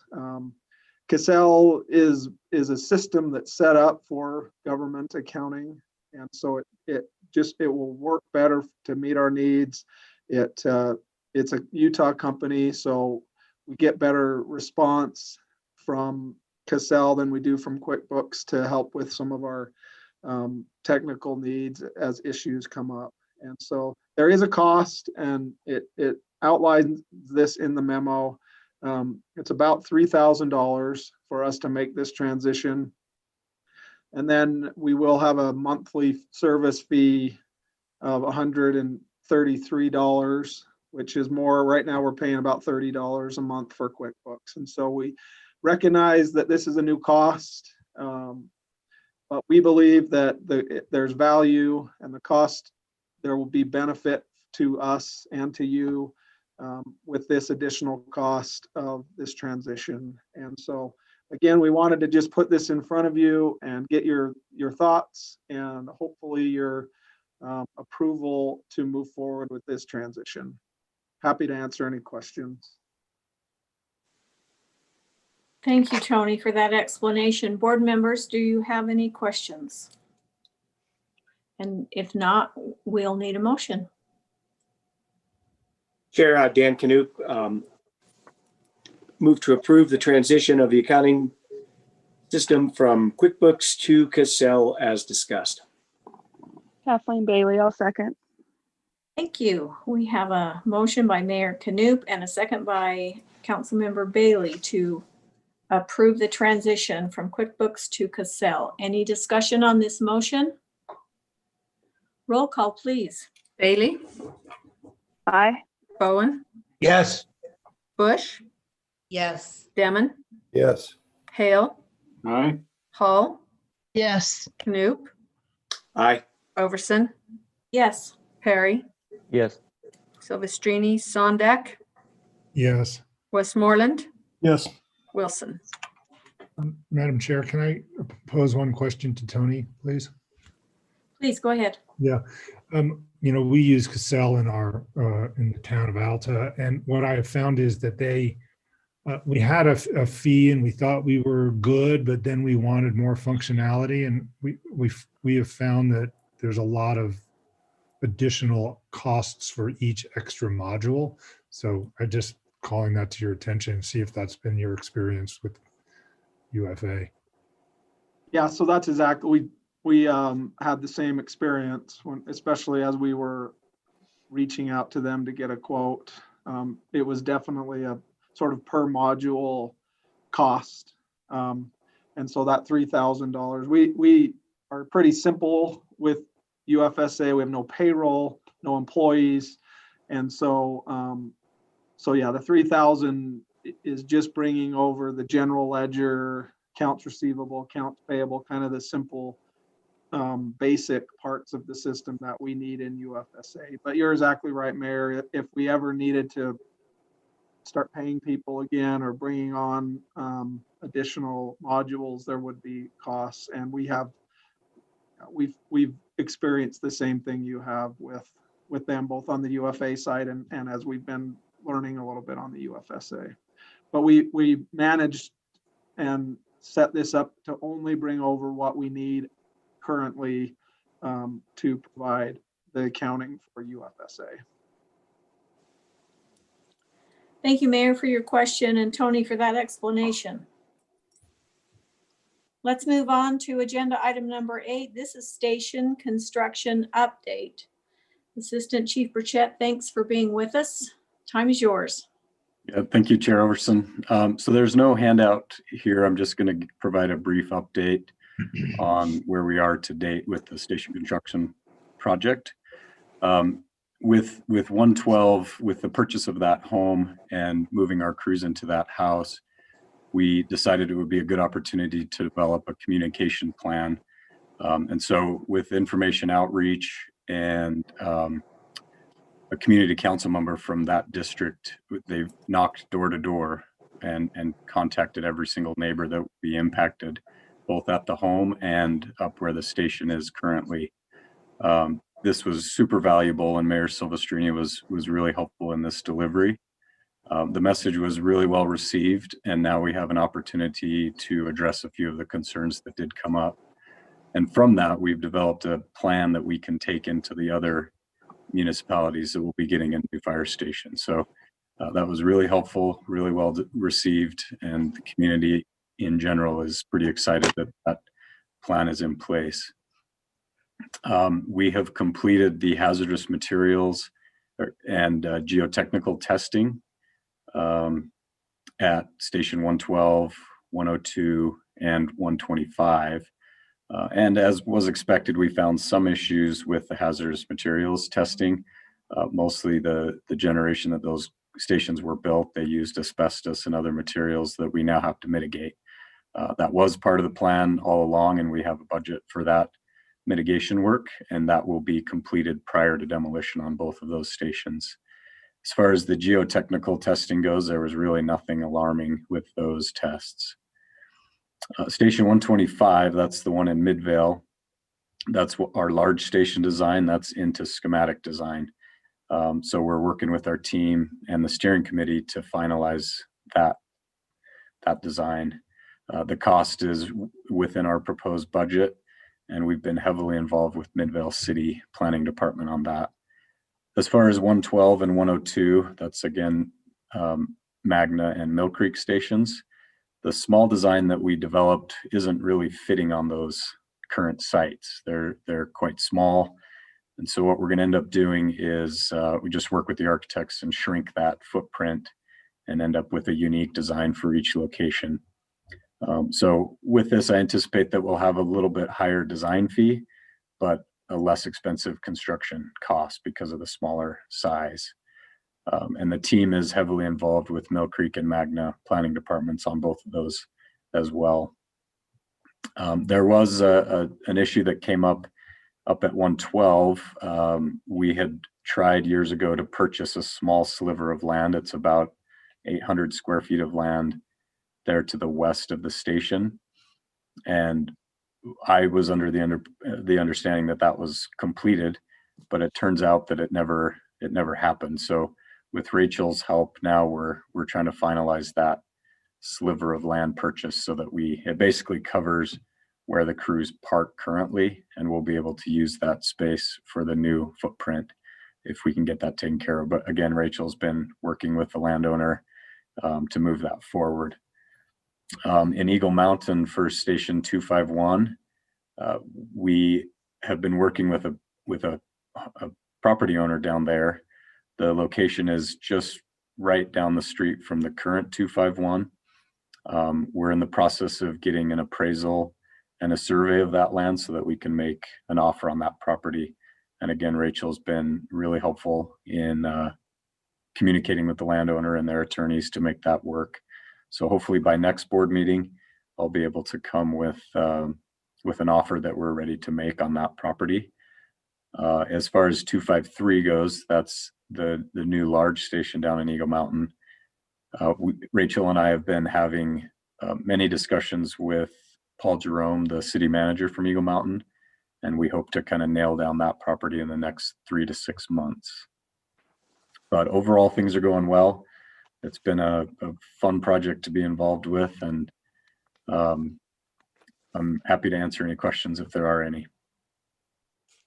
Board members, any questions?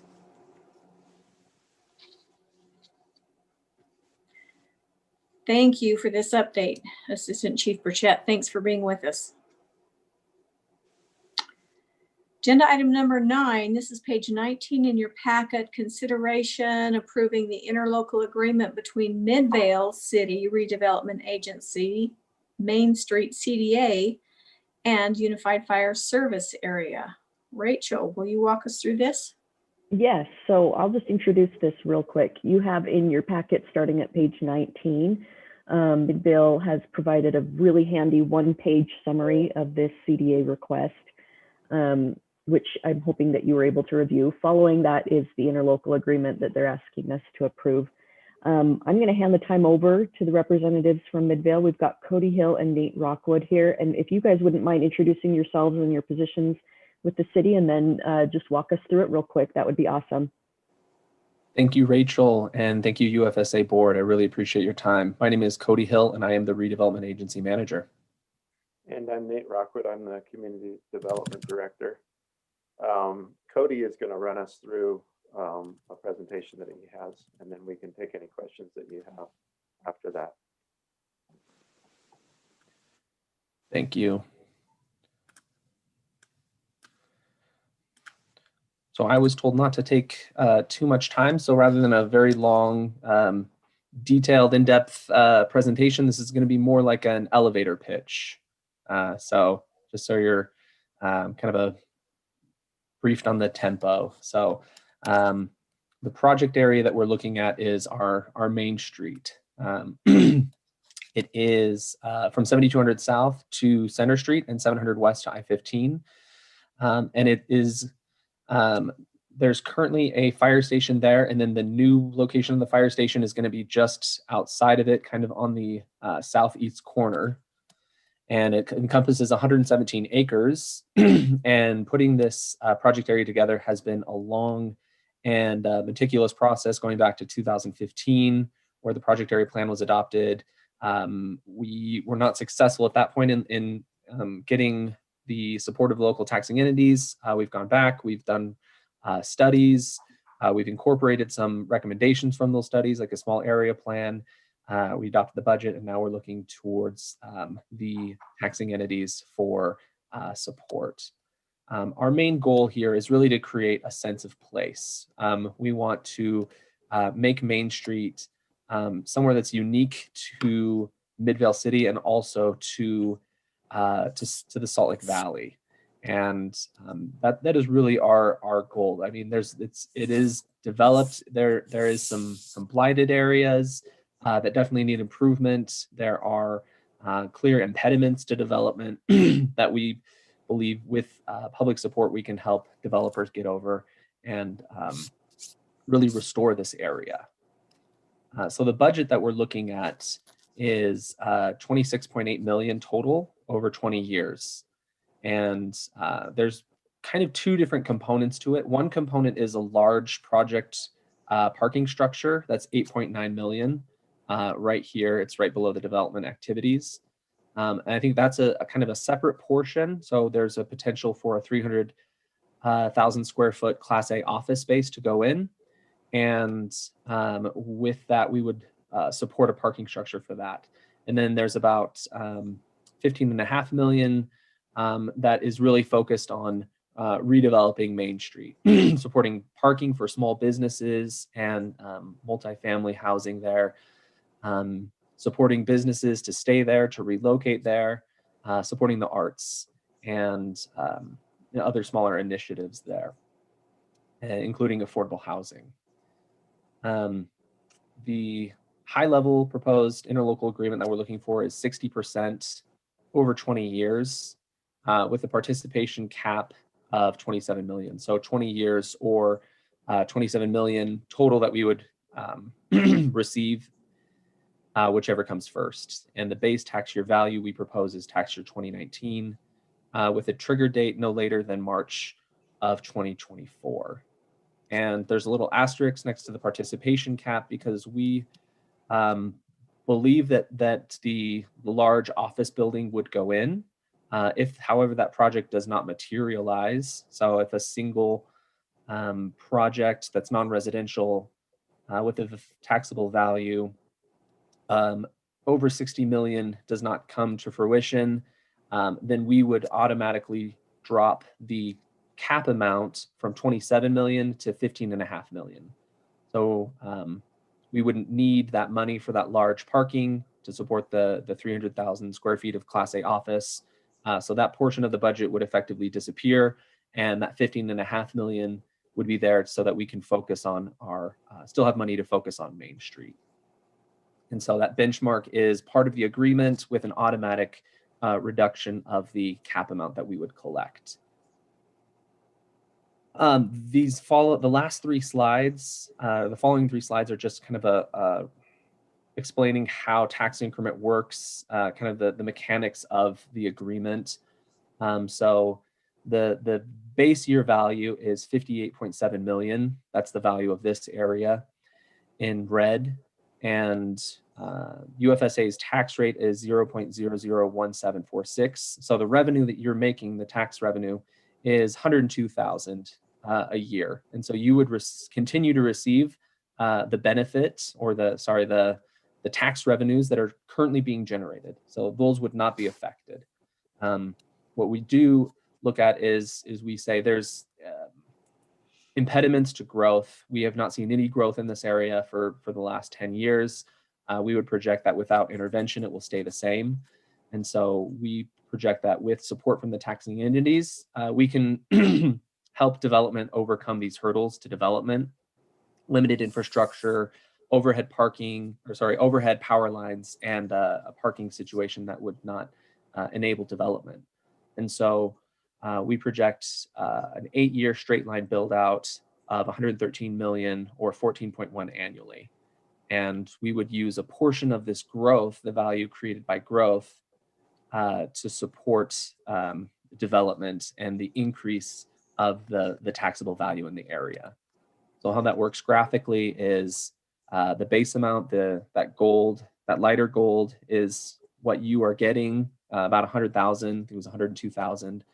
And then that dark yellow is the 40% that you would maintain, that you would keep.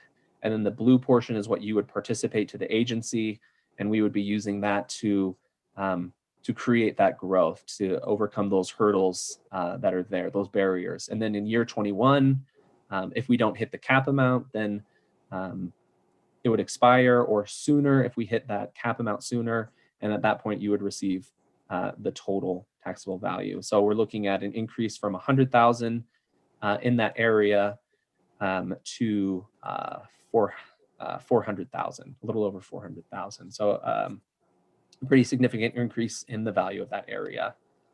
The net benefit, so looking at what value this would bring to UFSA, we don't project that this would really increase the cost of service because it is right next to a fire station. So it's not putting development far away where it would, strain your resources, and the developers would be paying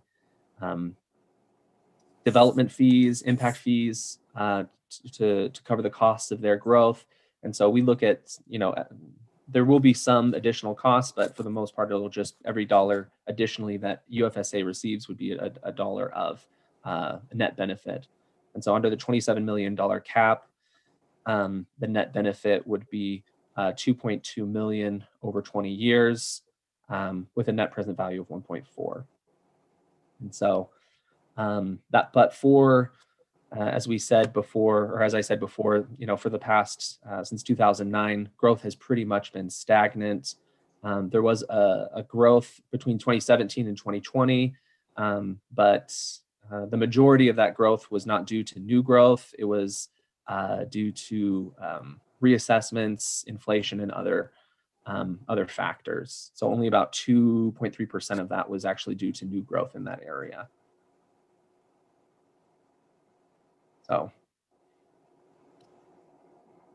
yeah, at this point, I'm happy to entertain any questions, comments, concerns, and I believe what I submitted in your packets has a lot more information. I wanted you to have all the information that we're sharing with the other taxing entities, with the county and with the school district, even if we don't cover it in depth in this presentation. Thank you, Cody, for detailing that for us. Board members, do you have questions? Hey, Cody, Dan Canute from Brighton. First question is, how many different entities have to sign in on this? Who's got to sign off before this gets through? And have anybody yet? That's a great question. So this is a CDA, community development area. So it does not require a taxing entity committee, which is in the past where all the taxing entity committees, had come together, form a committee, and they'd all sign off on it together at one time. This requires a process where individual agreements between the agency and whichever taxing entities we want to be involved. So we are reaching out to every taxing entity. We decided, well, the city has already signed off on it because that just, I think, looks silly when an agency comes and asks for support and the city hasn't even supported it yet. So the city has already signed off on it. We have an agreement with the city. Right now, we're working on the 3 largest taxing entities besides the city, which is the county, the school district, and you guys, UFSA. We have our second reading with the school board tonight, and we believe we have their support. Their third-party consultant, Randy Sant, is going to be presenting on our numbers and his review of it, and he is going to make the recommendation that the school board does enter into the interlocal agreement with us. Although we have one more reading after that. Their process requires three readings before they can make a vote. And then the county, we are a little bit more behind.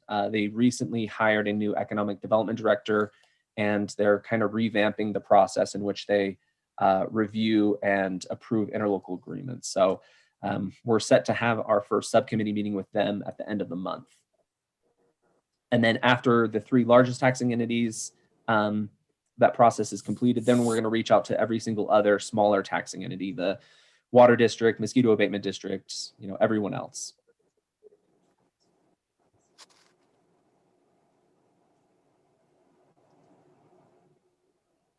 Additional questions, board members?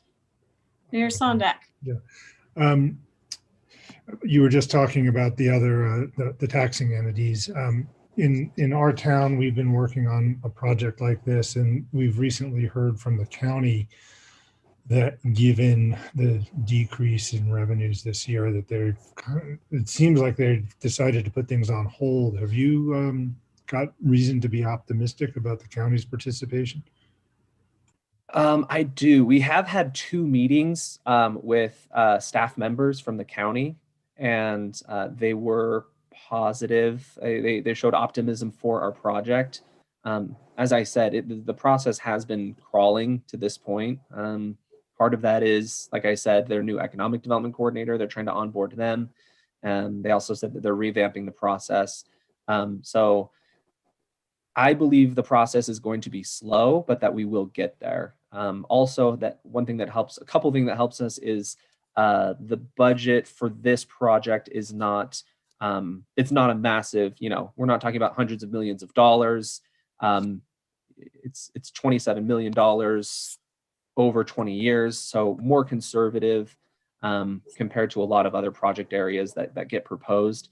And then it also kind of targets a lot of the things that the county prioritizes and is working on, like affordable housing and kind of growth and redevelopment of areas that are in decline.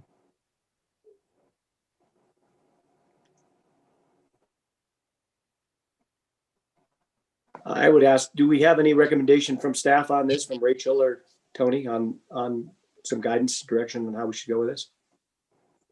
Yeah, Tony and I have reviewed this pretty closely and have been in conversations with Cody for a few months now. I feel really comfortable with this. I think, like was explained, the proposal is fairly conservative, and I think it's a good project. And we usually have approved these in the past, which obviously doesn't mean that we're required to in the on any future one. But this one looks really good to me, and I'm in favor of moving forward with it. Tony, do you have anything else to add? No, I don't. That's summed up well. I think from the fire side, we do have a station in the area, right? And the replacement of that station is going to be built in a large station that could potentially house an engine and a truck. It's partly from this growth, it's partly from the rest of the growth that's occurring on that side of Midvale. So, having this particular space grow and bring more revenue to UFSA will assist in the establishment of a second company in the future, but the station will be prepared to house it based on the increased demand that we anticipate. But it's not just from this development space, it's from all of that portion of Midvale. Dom's done some real work with Dark Horse and has met with the planners. And I don't know, Dom, if you have anything else to kind of share related to our reason to recommend the larger station. Yeah, Chief, I think you hit it on the head there, but with all the work that we did with Dark Horse, it was pretty obvious that we would need a large station there to house multiple companies in the next probably 10 to 20 years.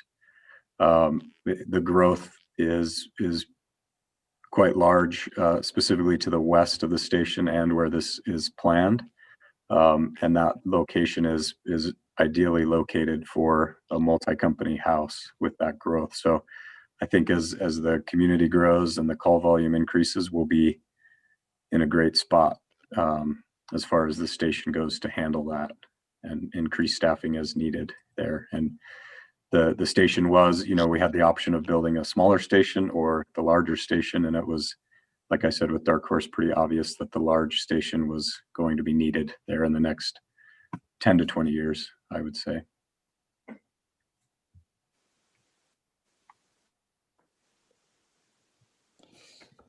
This is Mayor Westmoreland in Eagle Mountain. Cody, I have a question for you. I think this is a really interesting project.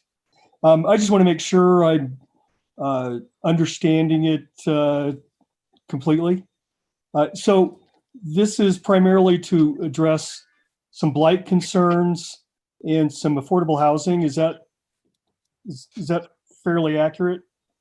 Yeah, so the majority of our budget is going to be helping with infrastructure updates, and we'll be very targeted and specific about this. This money is not to pad our general fund, but really to increase the available density that developers can put in.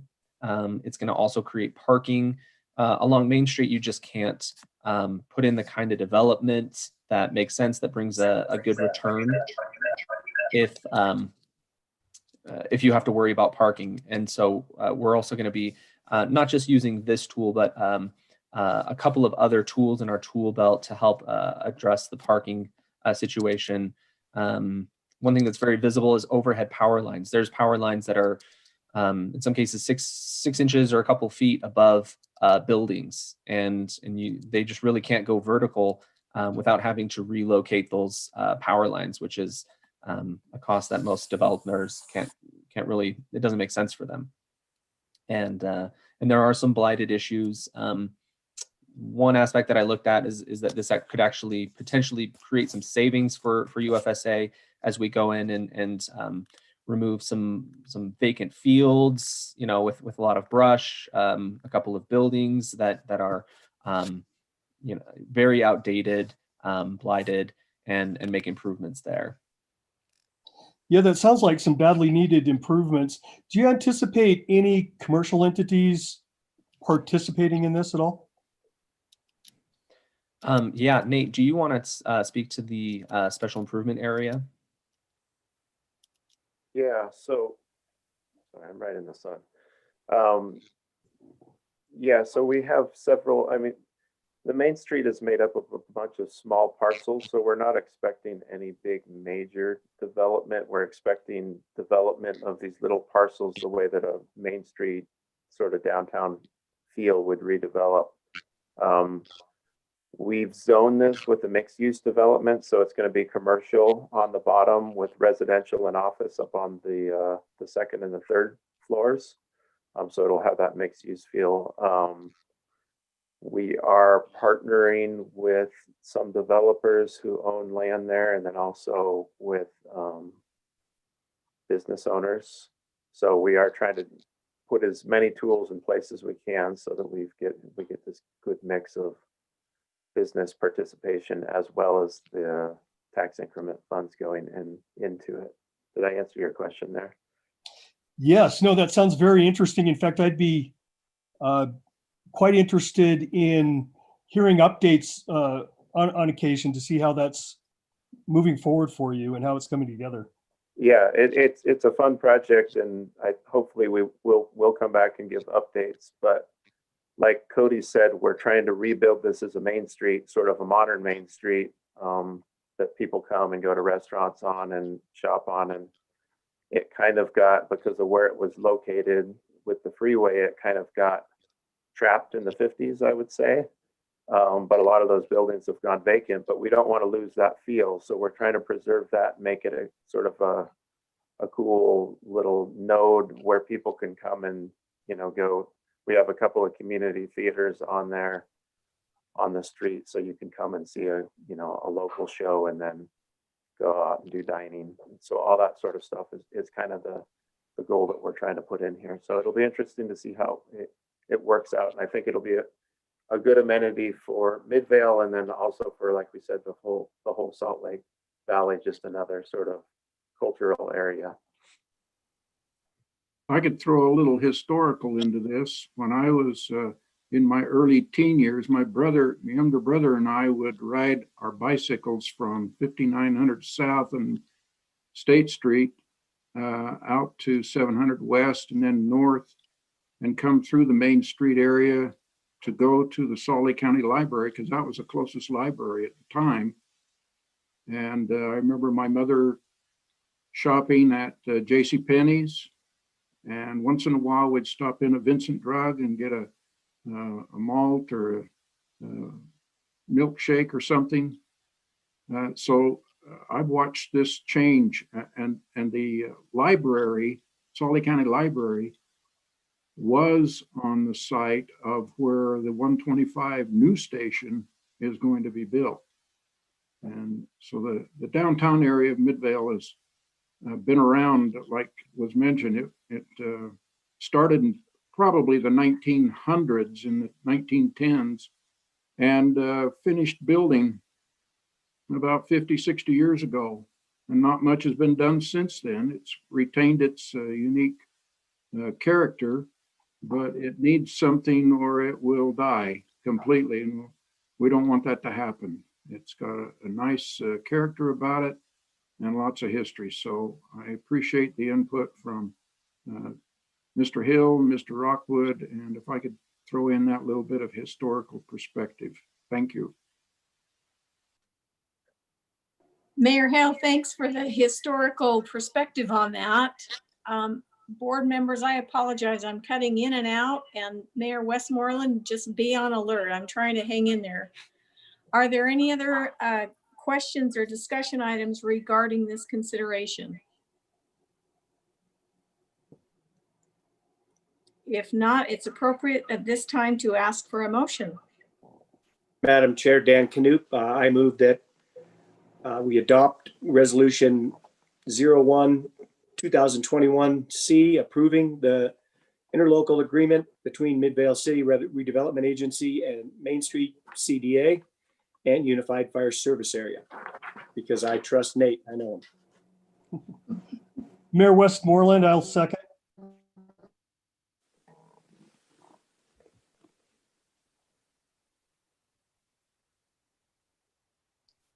Did we? Thank you, Mayor Westmoreland, to adopt this resolution. Is there any discussion on the motion? Let's have a roll, please. Bailey? Yes. Bowen? Yes. Bush? Demon? Yes. Hale? Aye. Hall? Yes. Knupp? Aye. Overson? Perry? Yes. Got it. Perry? Yes. Silvestrini? Yes. Snellgrove Sondak? Yes. Westmoreland? Yes. Wilson? To our district administrator report, Rachel. Yes, thank you. And I will be somewhat brief here. I know we've got one more board meeting to attend to after this. Just a real quick update on some of the things I've been working on in the last month or so, and some of it you've already been hearing. We got a great update from Chief Burchett about the construction update, and I've been working with him on that as he explained.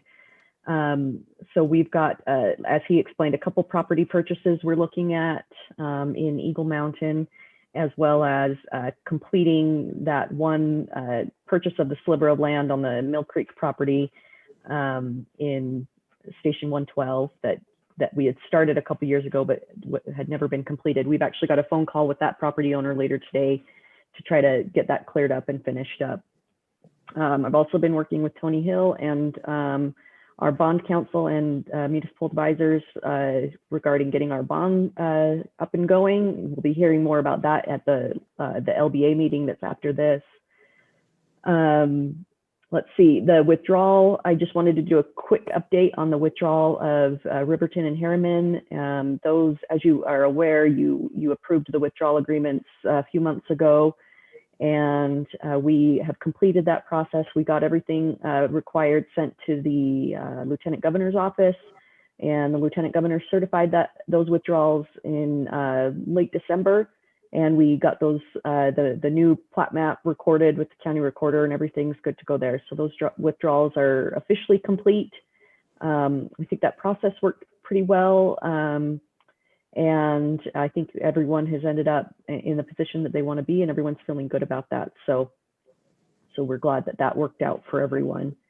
The only other thing in my update is, as you've heard, we've got the legislature starting today. I'll be working closely with the UASD as well as the legislative committee for UFA. We all kind of work together as a team and following all the bills that might be pertinent to this district. And we'll give you more updates as that commences and proceeds the following months. If anyone has any questions for me, happy to answer. Otherwise, I think this is the end of this meeting, and we'll get going on the last meeting so we can get you guys going today. Yes, Mayor Silvestrini? Yeah, so Rachel, I have a question. This relates to just the boundary adjustments and things. Have you heard anything, and this, I'll throw this out to Catherine Cantor or anybody else that might know. Has anybody heard anything about Murray annexing part of the service area that sits south of Van Winkle between 9th East and about 13th East? Mill Creek annexed the part north of Van Winkle, and Murray was going to annex the southern part, but I haven't heard anything about that. I'm just interested to know if you know where that is in terms of a boundary adjustment. I haven't heard a thing.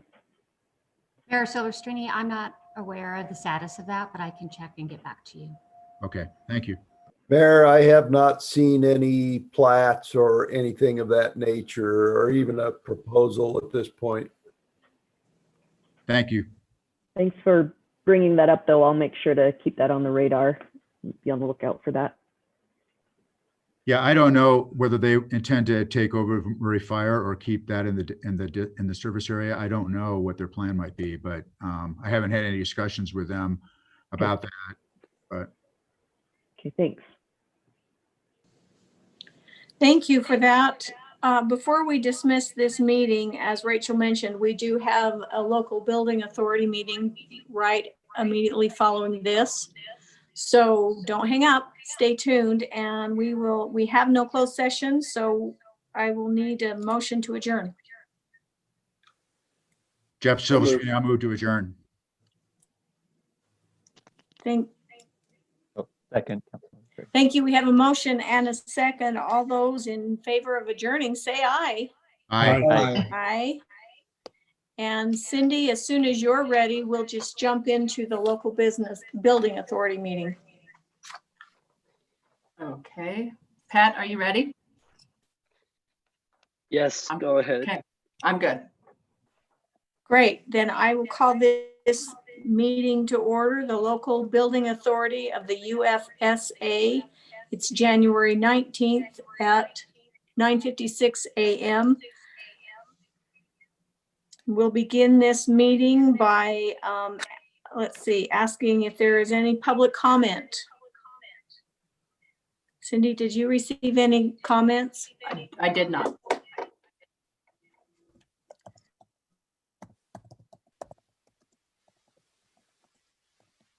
Any comments among the board members? We'll move right into approval of the minutes. This is on page 99 of your packet. If you've had a chance to look at that, we'll need to approve those.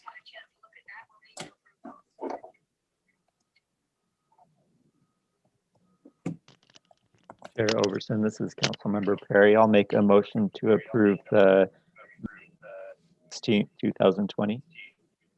Kathleen Bailey, I'll second.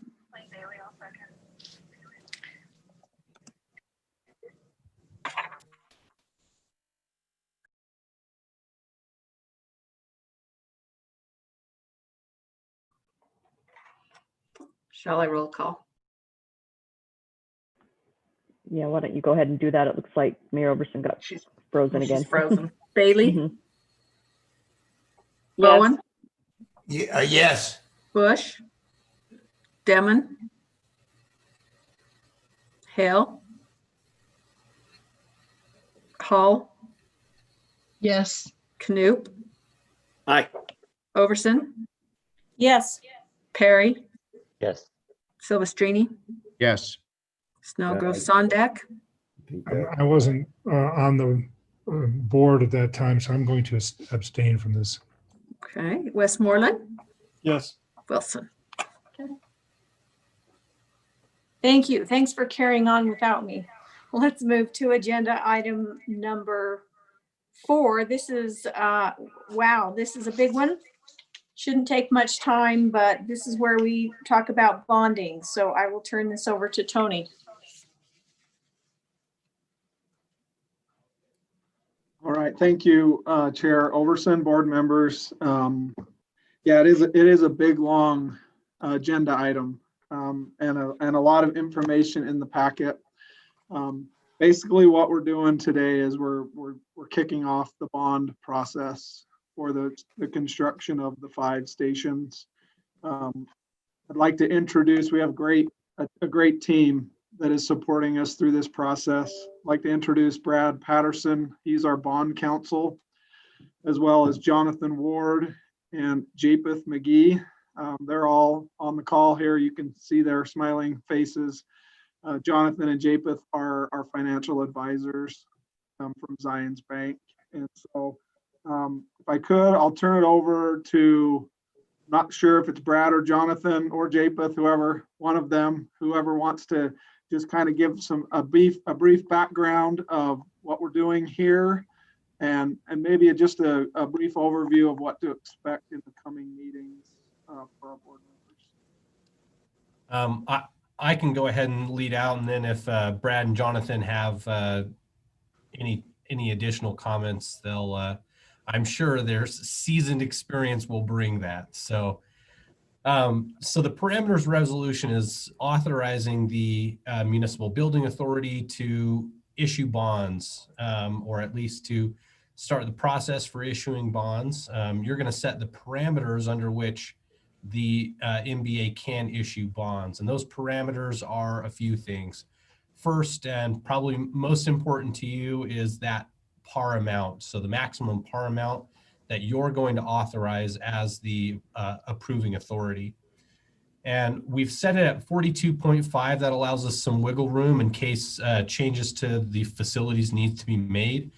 We anticipate somewhere closer to around 35 million in bonds and 38 million in proceeds. You'll get a little bit of premium in the market right now. But we set that at 42.5 to basically cover our bases in case we don't get the premium and we need other funds if the facilities need to be amended.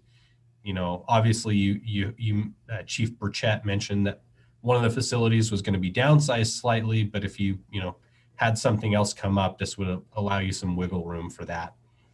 The other 3 parameters have to deal with the interest rate, discount from par, and the length of the bonds. And so the maximum aggregate, or the maximum interest rate that we're going to authorize here is 5.5%.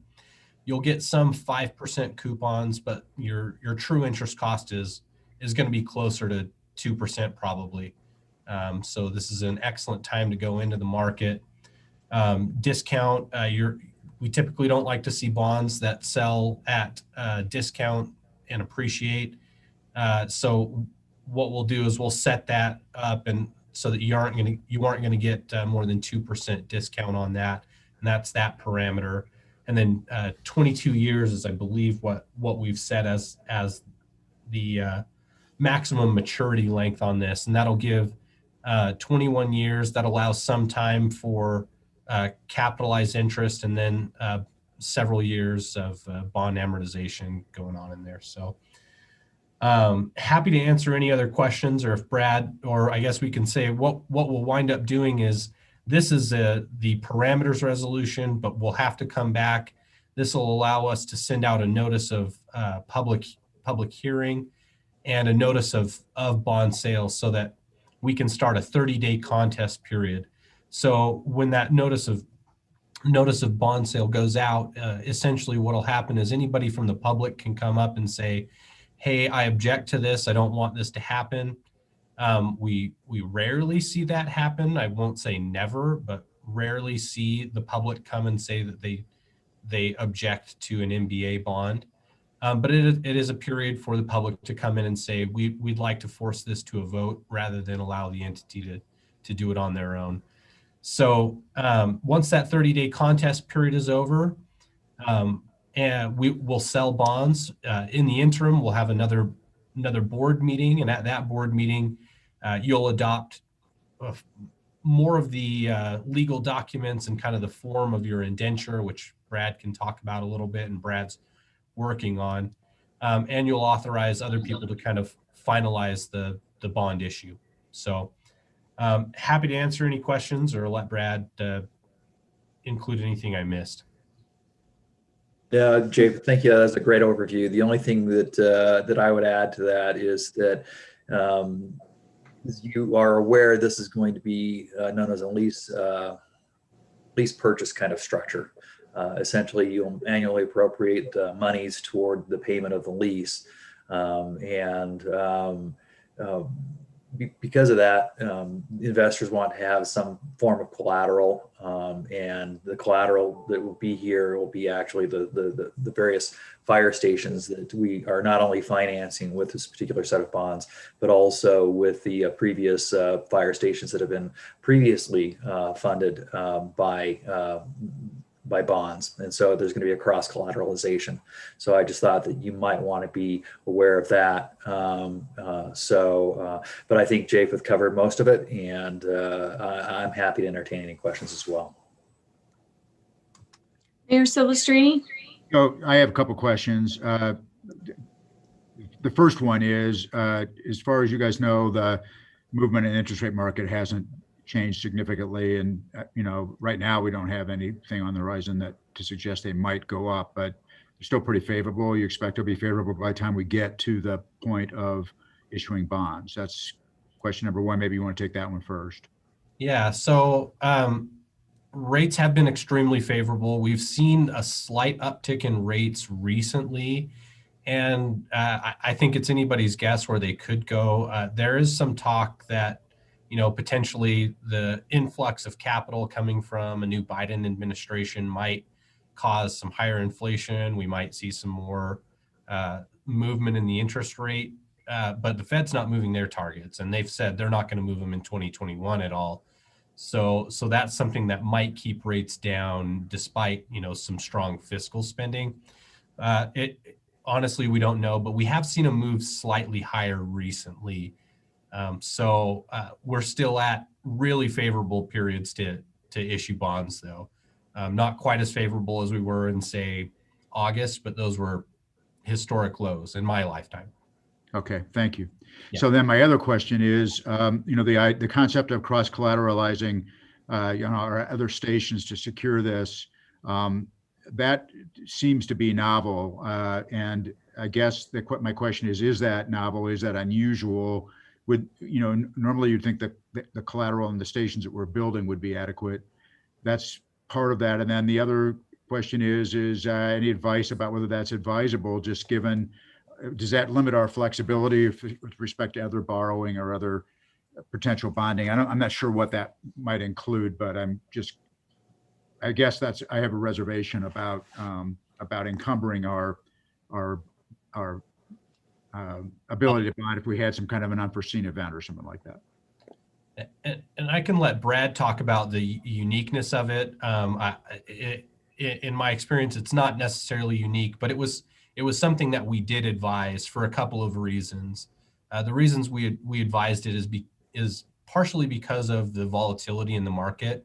So right now there is kind of this tendency to have really strong aggressive bids for high quality municipal bonds. So Kane County School District, school districts you'll know are able to utilize the state's AAA GO bond rating on their GO bonds. And Kane County School District got close to a 120 on a 20-year bond recently because of that. But on the flip side, the market's pretty skittish about lower quality bonds right now. And not that UFSA is a lower quality bond, it's not. But out of an abundance of caution, I think because of this spread that we're seeing between lower quality credits and the AAA GOs, the NBA debt is a little bit less certain, and there's a lot more that can go wrong with it.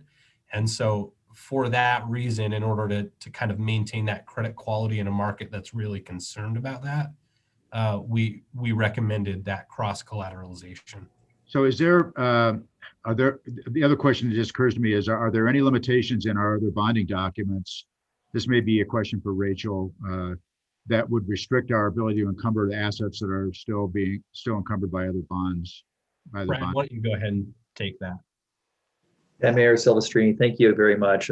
This is Brad Patterson from Gilmore and Bell Bond Counsel to the service area.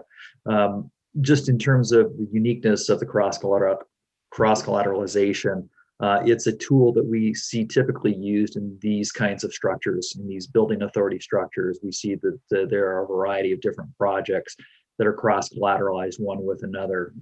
Japheth mentioned the reason for that is that it increases the credit strength of the bonds. Essentially, what you're doing here is you're telling investors that you'll pay all or none, essentially. That you can't sit there and cherry pick. We like station in Harriman, but we don't necessarily like the station in Eagle Mountain, and so we're going to appropriate with respect to the Harriman station, not the Eagle Mountain one. In this particular instance, you have to appropriate with all, or you appropriate with respect to none, and so that increases the credit quality significantly. In terms of whether or not it reduces your ability to encumber your previously, and just to be clear, the other stations are already encumbered by the lien of the indenture as well, and so we're just putting them under this indenture as well. Those are already encumbered. You could still go ahead and encumber those if you wanted to, but it would be in a second lien position. Okay. And, I'm probably, the other thing I think the board members should know is that, the stronger we make these bonds look and the more interest we get in them, that it drives down the ultimate interest that we'll pay. I mean, the interest rate that we're expecting to pay can change based upon getting a bunch of people wanting to buy these. I can't remember the term for that, but basically it drives the rate down that we have to pay. So it's a good thing. And to that point, so we are, your 2016 bonds were sold at a competitive sale where essentially on day of the sale, underwriters will all submit a bid of just an interest rate that they're going to provide to you. And so the winner of that is whoever provides you the lowest interest rate. And competitive sales of MBA bonds, you want them to be as tight and as credit secure as possible. Like I said, UFSA is a strong credit, and we just wanted to make sure that it is as enticing as possible to the market so that we can deliver a strong rate. Mayor Sondak, you have a question? Yeah, I do. This may be, I'm not sure if this is for Tony or for our consulting team, but I'm not quite sure what the lease revenues are that are securing these bonds. Can you explain that? Yeah, so it's kind of convoluted, but essentially, Brad's smiling because it is convoluted. But essentially, what you're doing is your MBA is a separate nonprofit entity who's going to hold and own the facilities, and then your Unified Fire will make lease payments. So those lease revenues to the MBA are the revenues that make that bond payment, and that's what you're sizing it to. So the security is the property and those lease payments. So yeah, that's kind of what I figured, was that it was the UFA that's paying them. But then when I was looking at the budget statement that we had earlier, I didn't really see that on the revenue side. Lease payments doesn't seem. Yeah, so it's UFSA, not UFA, who will be making those payments. I see. UFSA will make it to the MBA of UFSA. Again, convoluted, but you have our office and some of the professionals who kind of brought this to Utah back in the 80s to thank for how convoluted it is. But it is a really important method for utilizing the existing revenues that you have as an authority to make bond payments. Okay. And Mayor Sondak, that's exactly what's happening now. In that budget report on page 15, if you want to go back and look, there's a lease revenue income in the debt service fund. I see. Or 2.5 million. That lease revenue is coming from UFSA's general fund. Okay. And so exactly how Japheth just explained it, that's exactly what we're doing, and we'll continue to do that. We'll now have two lease revenue payments from UFSA for the two outstanding bonds. Okay. Mayor Hale. Page 11, I guess. Assuming we get a positive feedback on the public hearing on February 16th, what's a time frame for the sale of the bonds and beginning of our, well, transferring the funds over so we can begin construction? Yeah, so closing should be around March 30th, and that's when you'll have proceeds from the sale. The sale will be earlier in March, and that'll be the time when we get those indications, and that'll be a fixed. The rate will be locked in at that point, and then it's just kind of closing. Brad will finalize all the documents, make sure everything's in good order. And so by March 30th is when we're anticipating funds will be received. And part of that is we, because of how you have to spend down the funds, Tony was concerned that we would have this window that we have to spend them down in, and we wanted to push it back as far as we possibly could so that we could push that window out and make sure we get all the construction done in the time that we need to.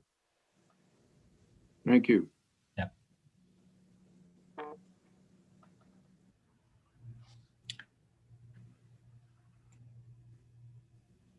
Any additional?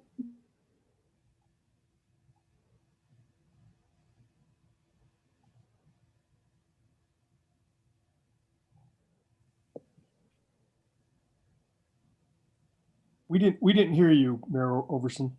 I'm so sorry. Any additional questions or comments? If not, it's time for a motion.